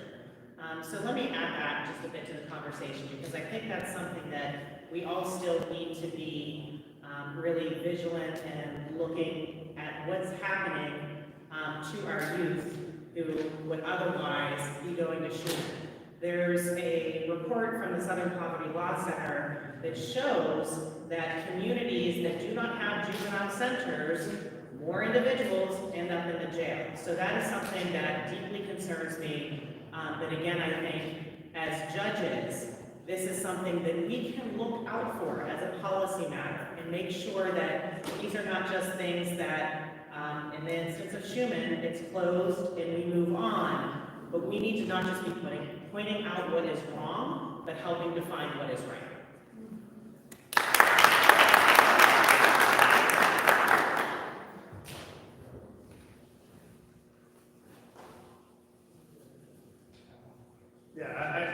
My experience is that I agree wholeheartedly with what Judge Housen said, which is the idea that we don't just over-criminalize in the adult criminal division, which is what we see on a regular basis, but we over-criminalize matters in the juvenile court system where we handle things through delinquency that don't have to be handled through delinquency, and there ends up being placement where there does not need to be placement, and there are other alternatives available.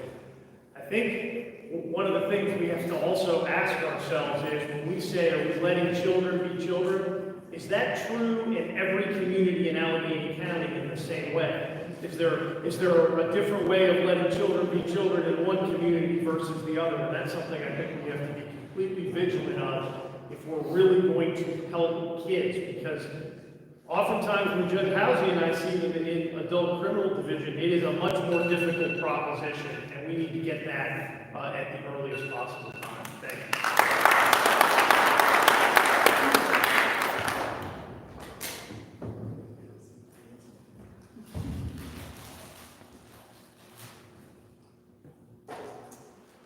On this issue, I just want to make sort of two larger points. One of the ways that you can keep kids out of the system when you're dealing with schools is to build a relationship with your schools. I represent Woodland Hills School District, and over the years working with the administration, faculty, and staff, going into the school, explaining the court system to people who don't otherwise deal with the court system, and showing them the damages that can happen. We work so that children issues are handled administratively by the schools rather than by filing charges and bringing them down to my court or the juvenile court. In fact, one of the pre-pandemic years, Woodland Hills had 0 filings at my court because they were handling everything in-house, which is a much healthier way. But secondly, one of the things that judges, we could do as judges on the court of common pleas is be much less quick to certify children into adult court so that they're dealing with this, so that they can stay in juvenile court and get the treatment and services that they need as opposed to being treated as adults, which they are. Thank you.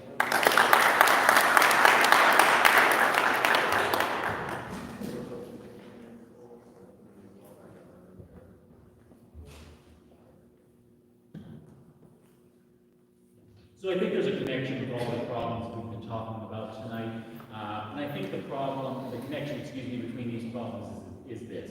At every decision point in the justice system, from arrest through the violation of somebody's probation, we make a choice currently to either incarcerate or penalize as opposed to reform or help. We over-police communities looking for problems. We over-arrest communities when we find problems. We overcharge the crimes. We give a bail that's too heavy. We plead them to more charges than they should be pled to in the first place. We sentence them to a longer period of incarceration than we should. We sentence them to a longer period of probation following that. We violate them too frequently, and we expect that the system is just going to work itself out. It's not. We need folks that are going to actively seek means of change to work with the underlying problems, the reasons that bring people to court, and the problems in their lives that need solving, not just locking them up and throwing away the key. We've done it for 50 years. It's too late. We need change.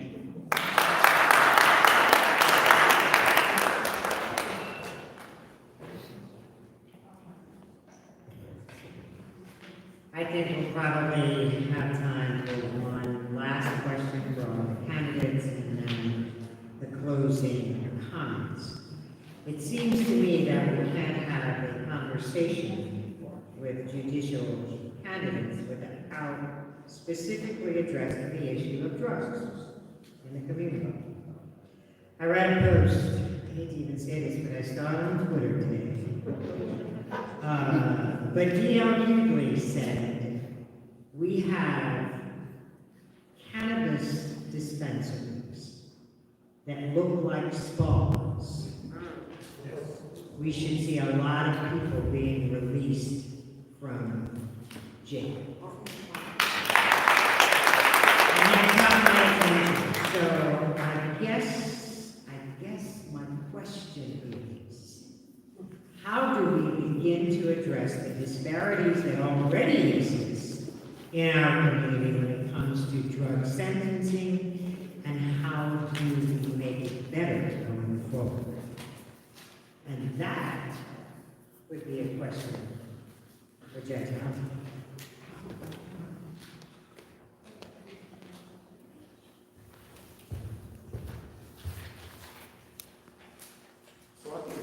first thing we can do is we can truly decriminalize the possession of marijuana. Although we say we've done that in the city of Pittsburgh, you'll still be arrested, incarcerated, and then given a fine at the end of that process.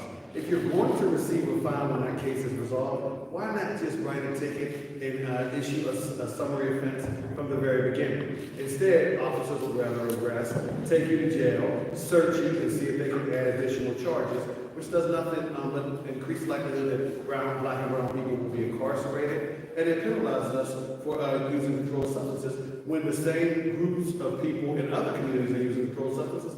They routinely get a ride in a police car to their homes, and they're told, their parents are told, you need to get your child some help. Our children are taken to the police station and arrested for the same conduct. If you think about people in federal prison, we have people that are sitting in prison for selling marijuana, but now we've legalized it, that was okay. So we really have to take a look at the way we're dealing with people, we're dealing with criminal conduct, and how, depending on who's involved and who's making the money, the rules tend to change. Yeah.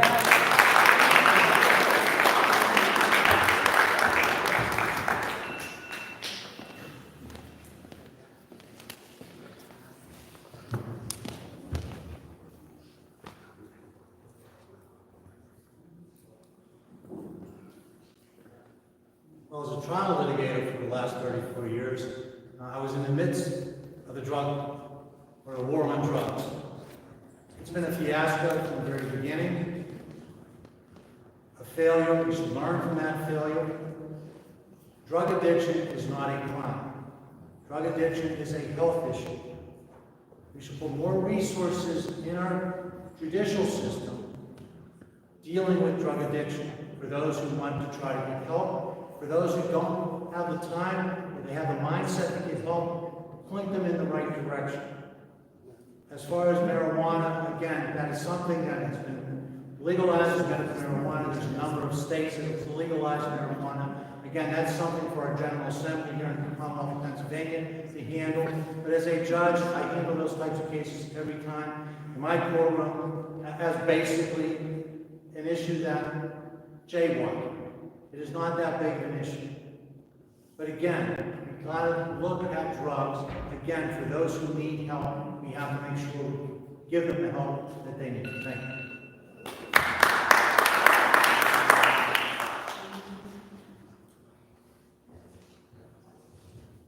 I know I'm supposed to come up with a snazzy answer, but I think Judge Howley just answered the question for all of us up here on this stage. So I'd like to defer to what he said, but in addition to that, what I would add is that when these cases come in front of the court, we cannot prolong the outcomes because the impact of these types of crimes on families, on jobs, I would just go back and say, whether what division you're in, it's all the same families that are coming into courts. And when we prolong these types of cases, we are tearing people down rather than giving them the help that they need to get to the places that they want to be. So we have a commitment that we need to make to folks that are coming in front of the court, that we make decisions quickly and we get folks to the resources that they need to move their life forward.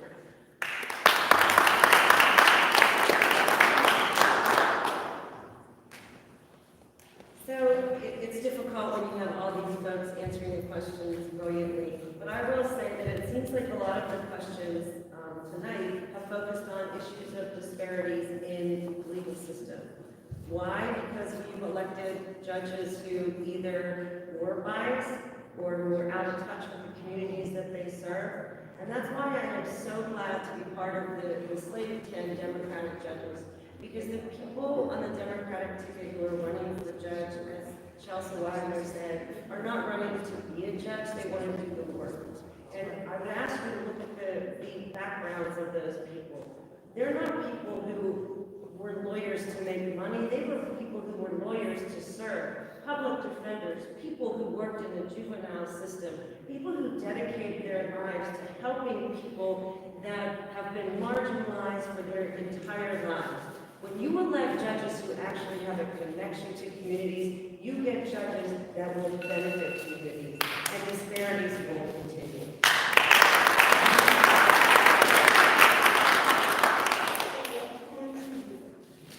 In my 34 years of being a defense lawyer, I've done many drug cases, state court court, federal court. In fact, I was one of the 2 men asked to be co-lead counsel in a prosecution called the Law Gang case many years ago, where they charged over 50 young black men with delivering drugs and all kinds of crimes. And my client was facing 175 years in mandatory sentences. They told me to plead to the indictment, and we not so impolitely declined that offer. We ended up working it out ultimately for 10 years, which we thought was a good deal. How sad is that a 10-year sentence is a good deal? We need to get rid of mandatories, number one, because they don't work, the system doesn't work, and we are over-criminalizing and over-penalizing people, number one.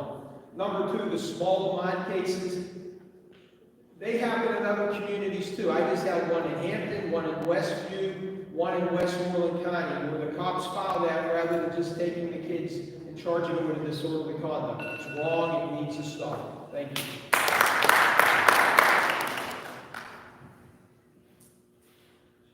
So I agree with Sabrina Corbell. I would copy and paste Judge House's answer.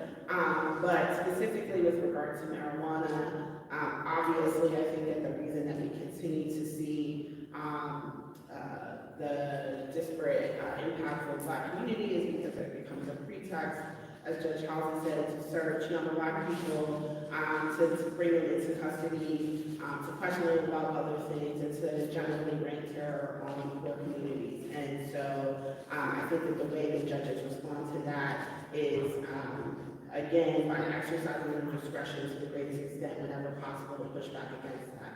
Judges cannot stop police from arresting people, but judges can shut the door on the system when it brings cases that are nonsense. And I also think the war on drugs has, with Judge Konechka said, has been an abject failure. And so, again, that has to be reflected in judges' sentencing on all types of drug cases, not just marijuana cases.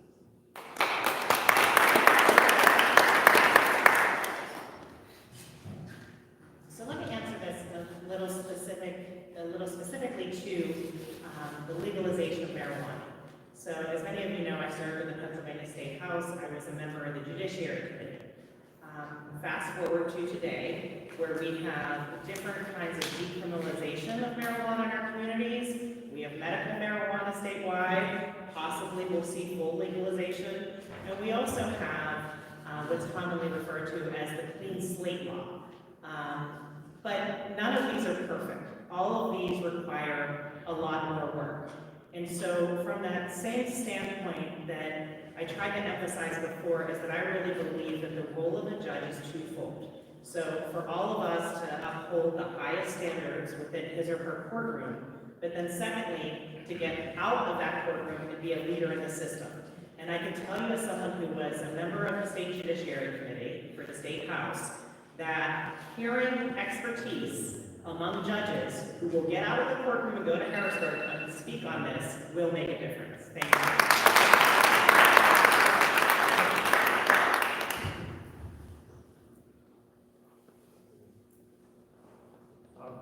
The one point that I would like to make, and I think is this talks about some of the things that we've talked about earlier as it relates to systemic disparity in our system. It was not that long ago when the war on drugs, instituted in the mid-1990s, changes in the law that made crack cocaine 8 times more likely to be punished with the length of the prison sentence than powder cocaine. And what did that mean? That meant that, intentional or not, that it systemically affected communities of color in a much harsher way, the war on drugs, than it did other communities. And that's the kind of thing that we have to constantly be vigilant and constantly be willing to fight against, because that was the federal government. Democrats, Republicans, everybody embraced this law that ended up having this really disparate impact in what I agree with Mr. Konechka was a failed war on drugs.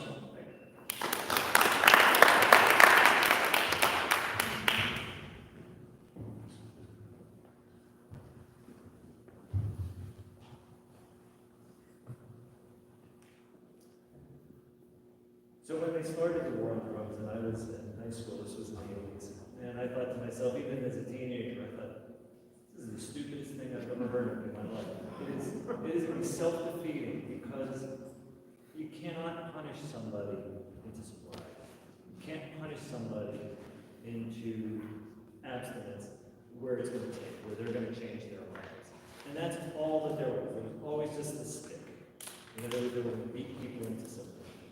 And it's never worked. And we keep doing it over and over and over and over again. You know, I've been an attorney for 30 years. Like I said, the first 19 as a public defender. And I thought, you know, I would always ask that my clients be given an opportunity to get treatment, you know, to help their charges up. As a judge, when people come before me as a magisterial district judge, I have drug and alcohol treatment in my courtroom to sign people up so that they can get the help they need and they can hopefully resolve their cases at my level rather than taking them downtown and having to deal with it as a criminal matter down there. It's the right thing to do. Thank you.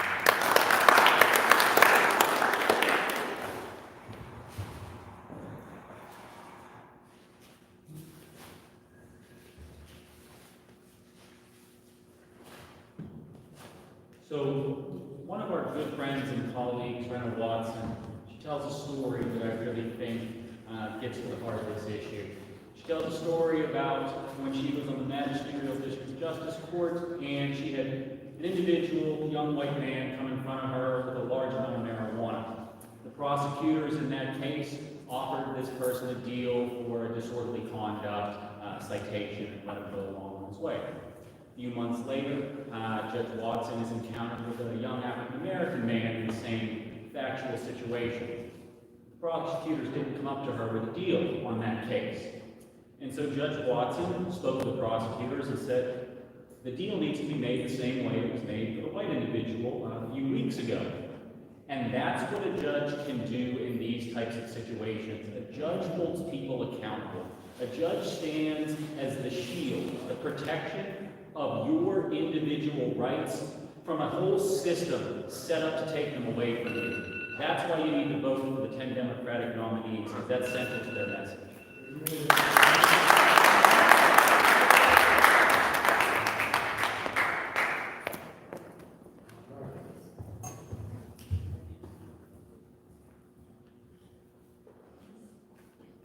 So in addition to the policy positions that we've seen as it relates to marijuana, how that's treated and how now it's been decriminalized, and if we see that there was a disparity between crack and cocaine, we also saw how heroin addiction was treated as an illness.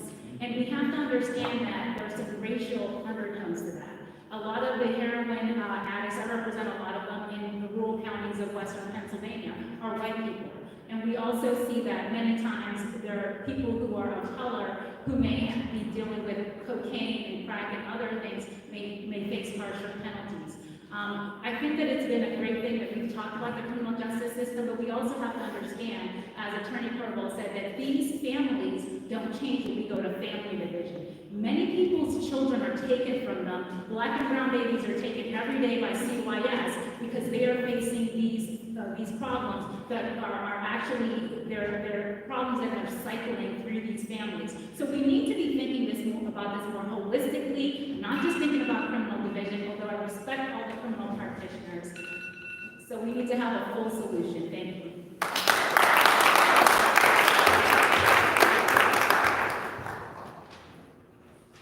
Well, we've covered a lot of territory. We've covered a lot of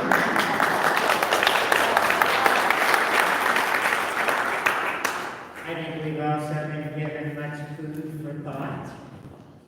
That said, each candidate will now have 1 minute for closing remarks, so I think we'll just keep going, if that's okay.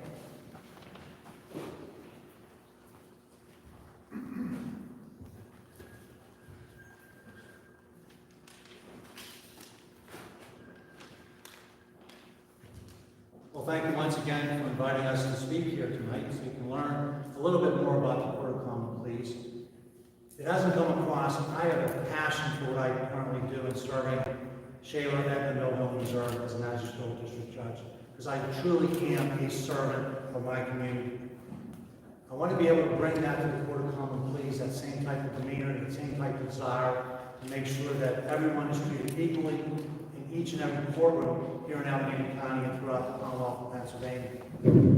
So I humbly ask you consider me as your candidate on Tuesday. Dan Kinachka, thank you so much.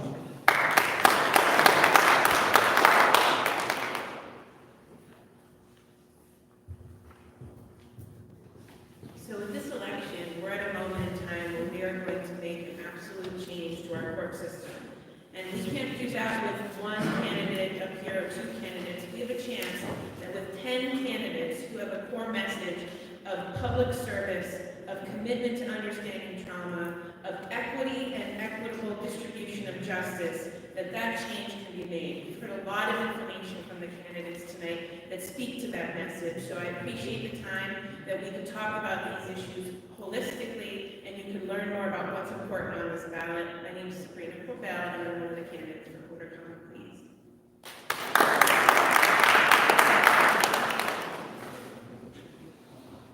You know, I have so much respect for the 10 folks who are running on the Democratic ticket. Just the breadth of their experience, both professional and lived, is astonishing. We have experts in policy, we have experts in juvenile court, in protecting victims of violent crime, and it's an incredible honor for me to stand with these folks and ask you to vote for all 10 of us, because if you vote for 10 people who dedicated their lives and their careers to taking care of people, you will have solutions in the courts that are not made based on what we want to be, whether we want to be a judge, but on the work that we put in for 10, 20, 30 years to try to make a system that is actually accountable to the people that it serves. Thank you.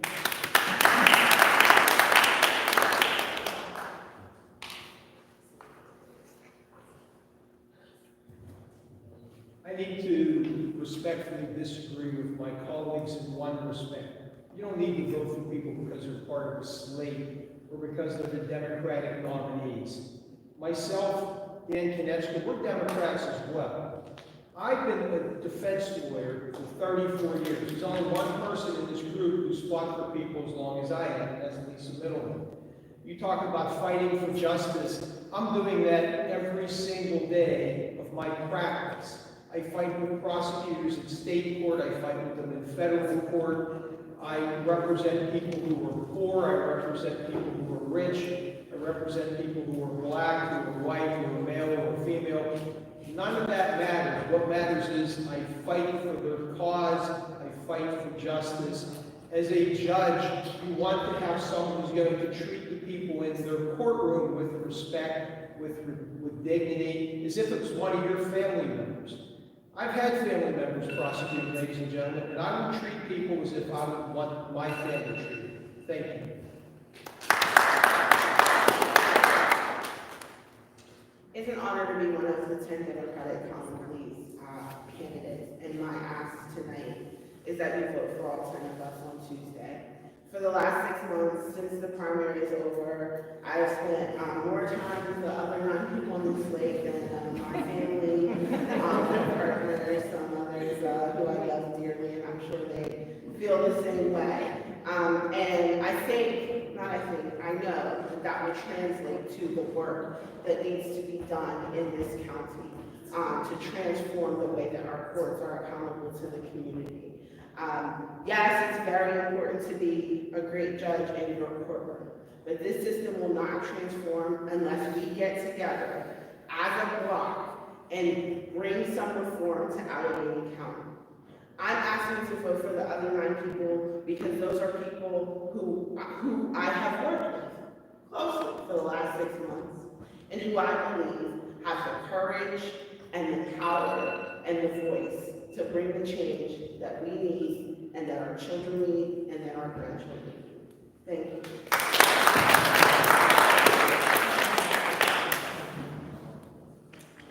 So let me first thank the League of Women Voters and especially thank B-PEP, not just for putting on this event tonight, but for always being present and advocating in the community and making sure that the community is engaged.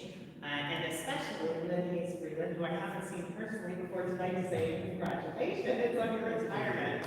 I've always referred to Lynn as the conscience of Pittsburgh. I don't know if I've told you that, but for the depth and richness of the conversation, and I think we all saw that tonight. So like my colleagues, I want to ask everyone to please support the slate of 10 Democratic nominees. Why? Because I can tell you as someone who went into the legislature with a class of 25%, that can change things. That can change not just that 25%, but how your whole system behaves. And I ask also that you not forget the magisterial district candidates and the candidates at the appellate level at our Supreme Court, because we need all of them. All of these issues we discussed tonight, they'll go up there on appeal, and we need to support our Democratic candidates. Thank you.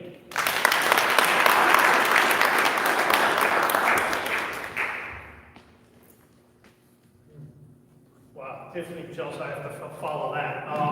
But I just want to say and echo what they have said, because it's really hard to overstate the depth of the respect that I have gathered for my 9 running mates on the Democratic side, because we've gone everywhere together, literally. I think it is true that we've probably seen more of each other than we've seen of our families. And I have gathered such incredible respect. I don't need to tout them, because their answers tonight, the way that they handled themselves, I think did that. But I can tell you that this is a chance for somewhat historic change in our court system here in Allegheny County, turning over 1 of every 4 judges. And we're going to have a court that starts to really look like and have the sort of diversity of lived experience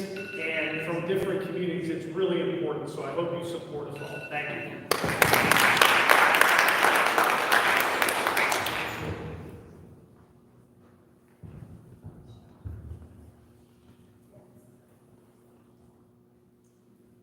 So being one of the 10 Democratic nominees for Common Pleas Court has been the single greatest honor of my life. And it's because of the other 9 candidates. I am so proud to say, not just vote for me. Every politician will say that, vote for me. Vote for Bruce B.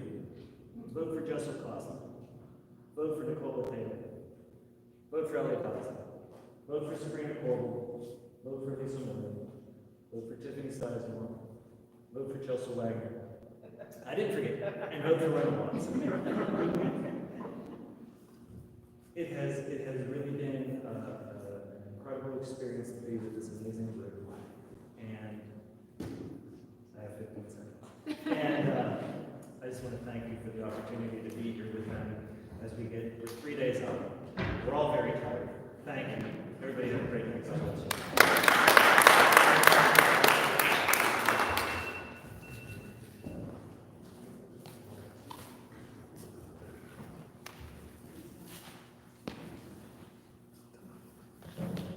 So as a newly married man, someone's wife might be watching tonight, second greatest honor of my life. No offense.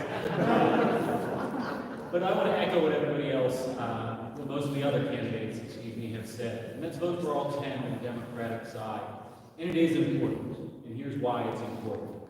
Because the 10 Democratic candidates have been speaking the same message since before the primaries. They've been working, practicing what they preach. They've been rowing the same boat in the same direction, fighting for the same types of change. These aren't election year issues for us. These aren't new issues for us. We need to elect, as everybody has said, 10 candidates. We're getting 10 new judges, one way or the other, on November 2nd. It's 25% of our bench. And the way that we get the real structural, systematic changes, the types of positive reform, it's only necessary, it's only possible if we elect all 10 of us. We need folks that don't just talk about it, we need folks that are going to be about it. And that's all 10 of us. Thank you.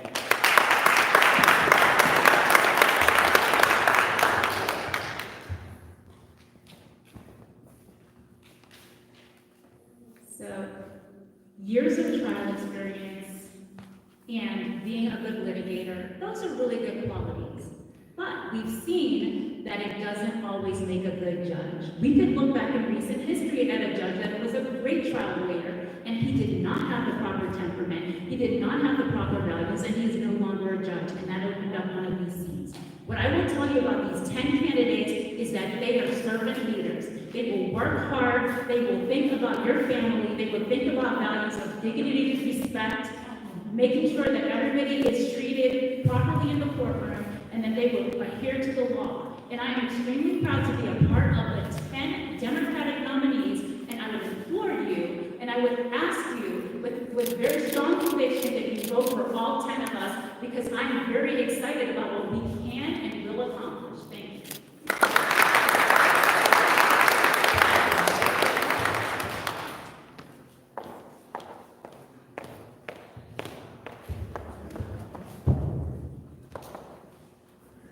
Last time I have to walk up those steps.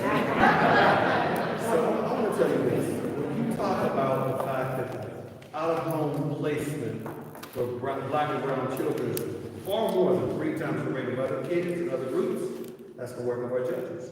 When I tell you that the violent crime rate is down, but our jail population is up 62%, that's judges. When I tell you that we routinely put people in jail at the cost of $103 per day, which we pay for, despite the fact that those cases will most likely result in an imposition of a sentence of probation, that's the work of judges. When I tell you that jail should be reserved for the worst of the worst, but yet only 24% of the people in jail are there because of a crime of violence, that's the work of judges.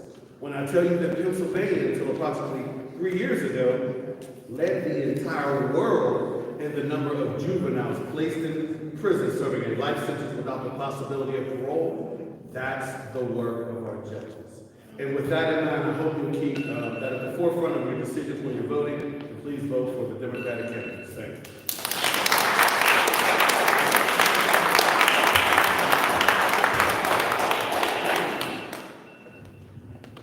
Well, you know one thing, I assume that you are motivated to vote because you're here.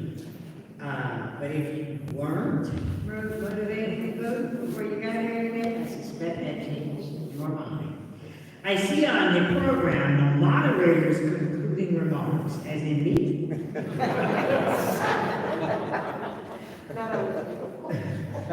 Well, then I'm going to ask the organizers, whoever's going to represent them, to come forward. It's been a great evening. It's been an informative evening.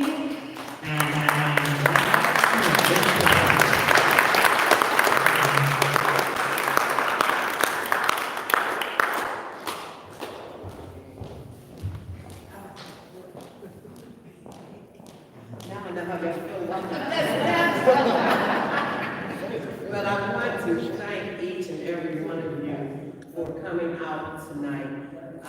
It really speaks volumes. I can really see your commitment to the community, and I hope that this is the only time that I get to really meet judges that I don't have to be in the courtroom.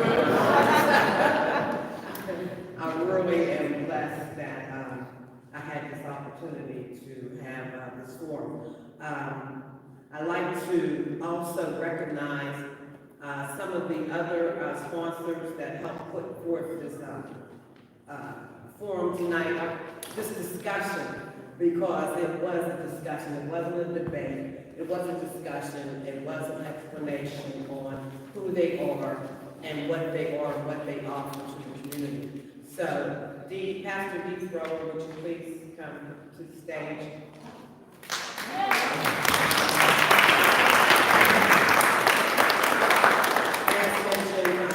The Legal Women Voters, Judy Clapp, the various Transformative Justice Coalition, and of Pittsburgh, and Pittsburgh Howard Brown, Pastor Dee Grover. They were all behind the scenes, but they all worked to pull it all together, and I want to just make sure that they were applauded as well. Also, our townkeeper down there,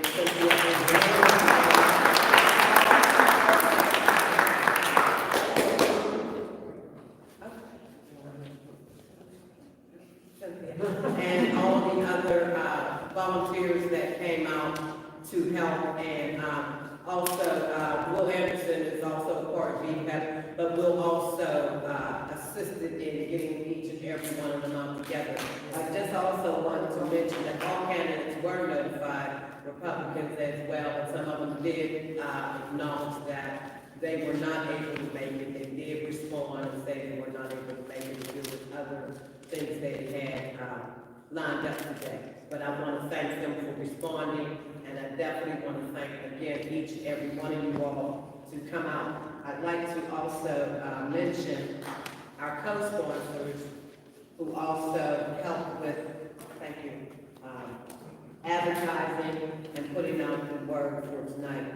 A+ Schools, Abiding Missions,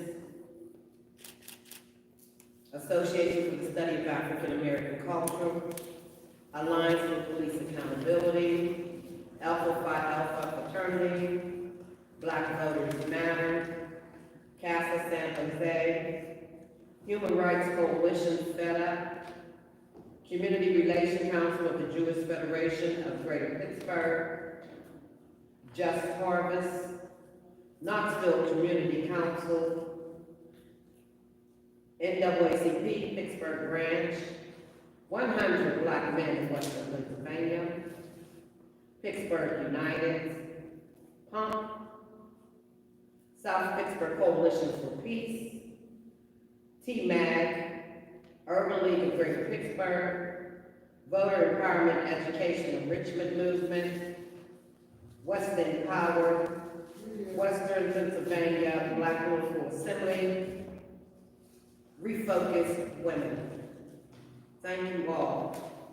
And with that, Tim Stevens.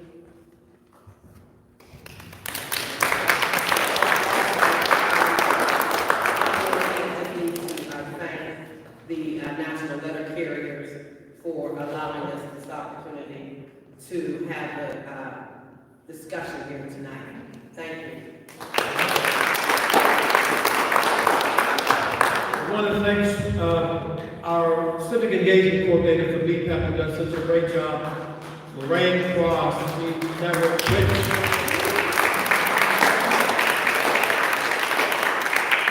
We mentioned when we came up earlier that we're happy for Lynn, but we're sad for us because she's leaving the airwaves. Last show was recorded today, it was shown Sunday at 11 on KTA, including some of her historic moments. And on the 12th will be her last show on the radio. And we want to, come on everybody, we want to give you something. Where is it?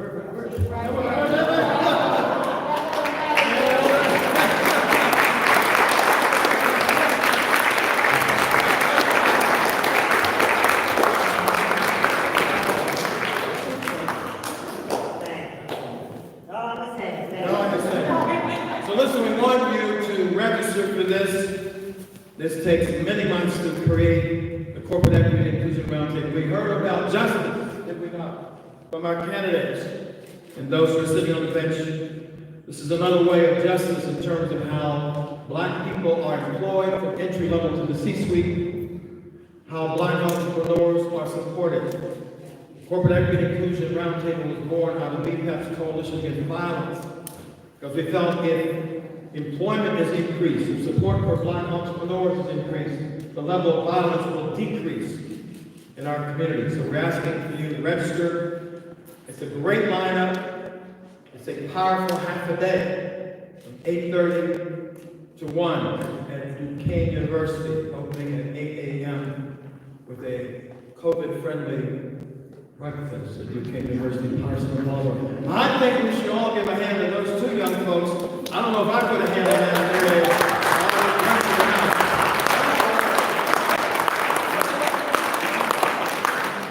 Now Sunday, it's Halloween, but nobody's trick-or-treating at 8:30 in the morning. So get up, even if you're lying in the bed. We have a half an hour debate without advertisement on WPXI. We have a historic moment. City of Pittsburgh will be choosing between the Democratic candidate and Republican candidate. We do not endorse for B-PEP, but historically there is an opportunity to elect the city's first African-American mayor if that's what the city citizens choose to do. But the opportunity is there, folks have to choose. They also have the first opportunity, an opportunity to elect the first Republican mayor in over 50 years. So that, and Hispanic. So this is a historic opportunity. It will be shown again on WPXI's sister station, PCNC, and repeated on their social media sites. So we hope you'll tune in on Sunday morning at 8:30, and then you can go trick-or-treating. And hopefully, the Steelers go to church in between. I'll do that. And hopefully, the Steelers will not give us a trick. They will give us a trick. So again, thanks to everybody and our candidates for coming out. Listen, you have some great questions and some great answers, so we appreciate that. And don't forget that B-PEP, we vote in each and every election. There is no off-year election. Roll to the polls when you have an opportunity. We will take you to the polls, free of charge, regardless of party, regardless of who you're voting for or not voting for. You call 412-212-8775, 212-8775. Also, if you want to assist with election protection, this young lady coordinates that effort so that we go through the communities and make sure that there's no foolishness going on in the polls. We also report to the election bureau every year if there's issues that they need to know about. Thank you so much. Thanks for all the volunteers. Again, thanks for this hall. The election is when? When is the election? When is the election? And when do we vote?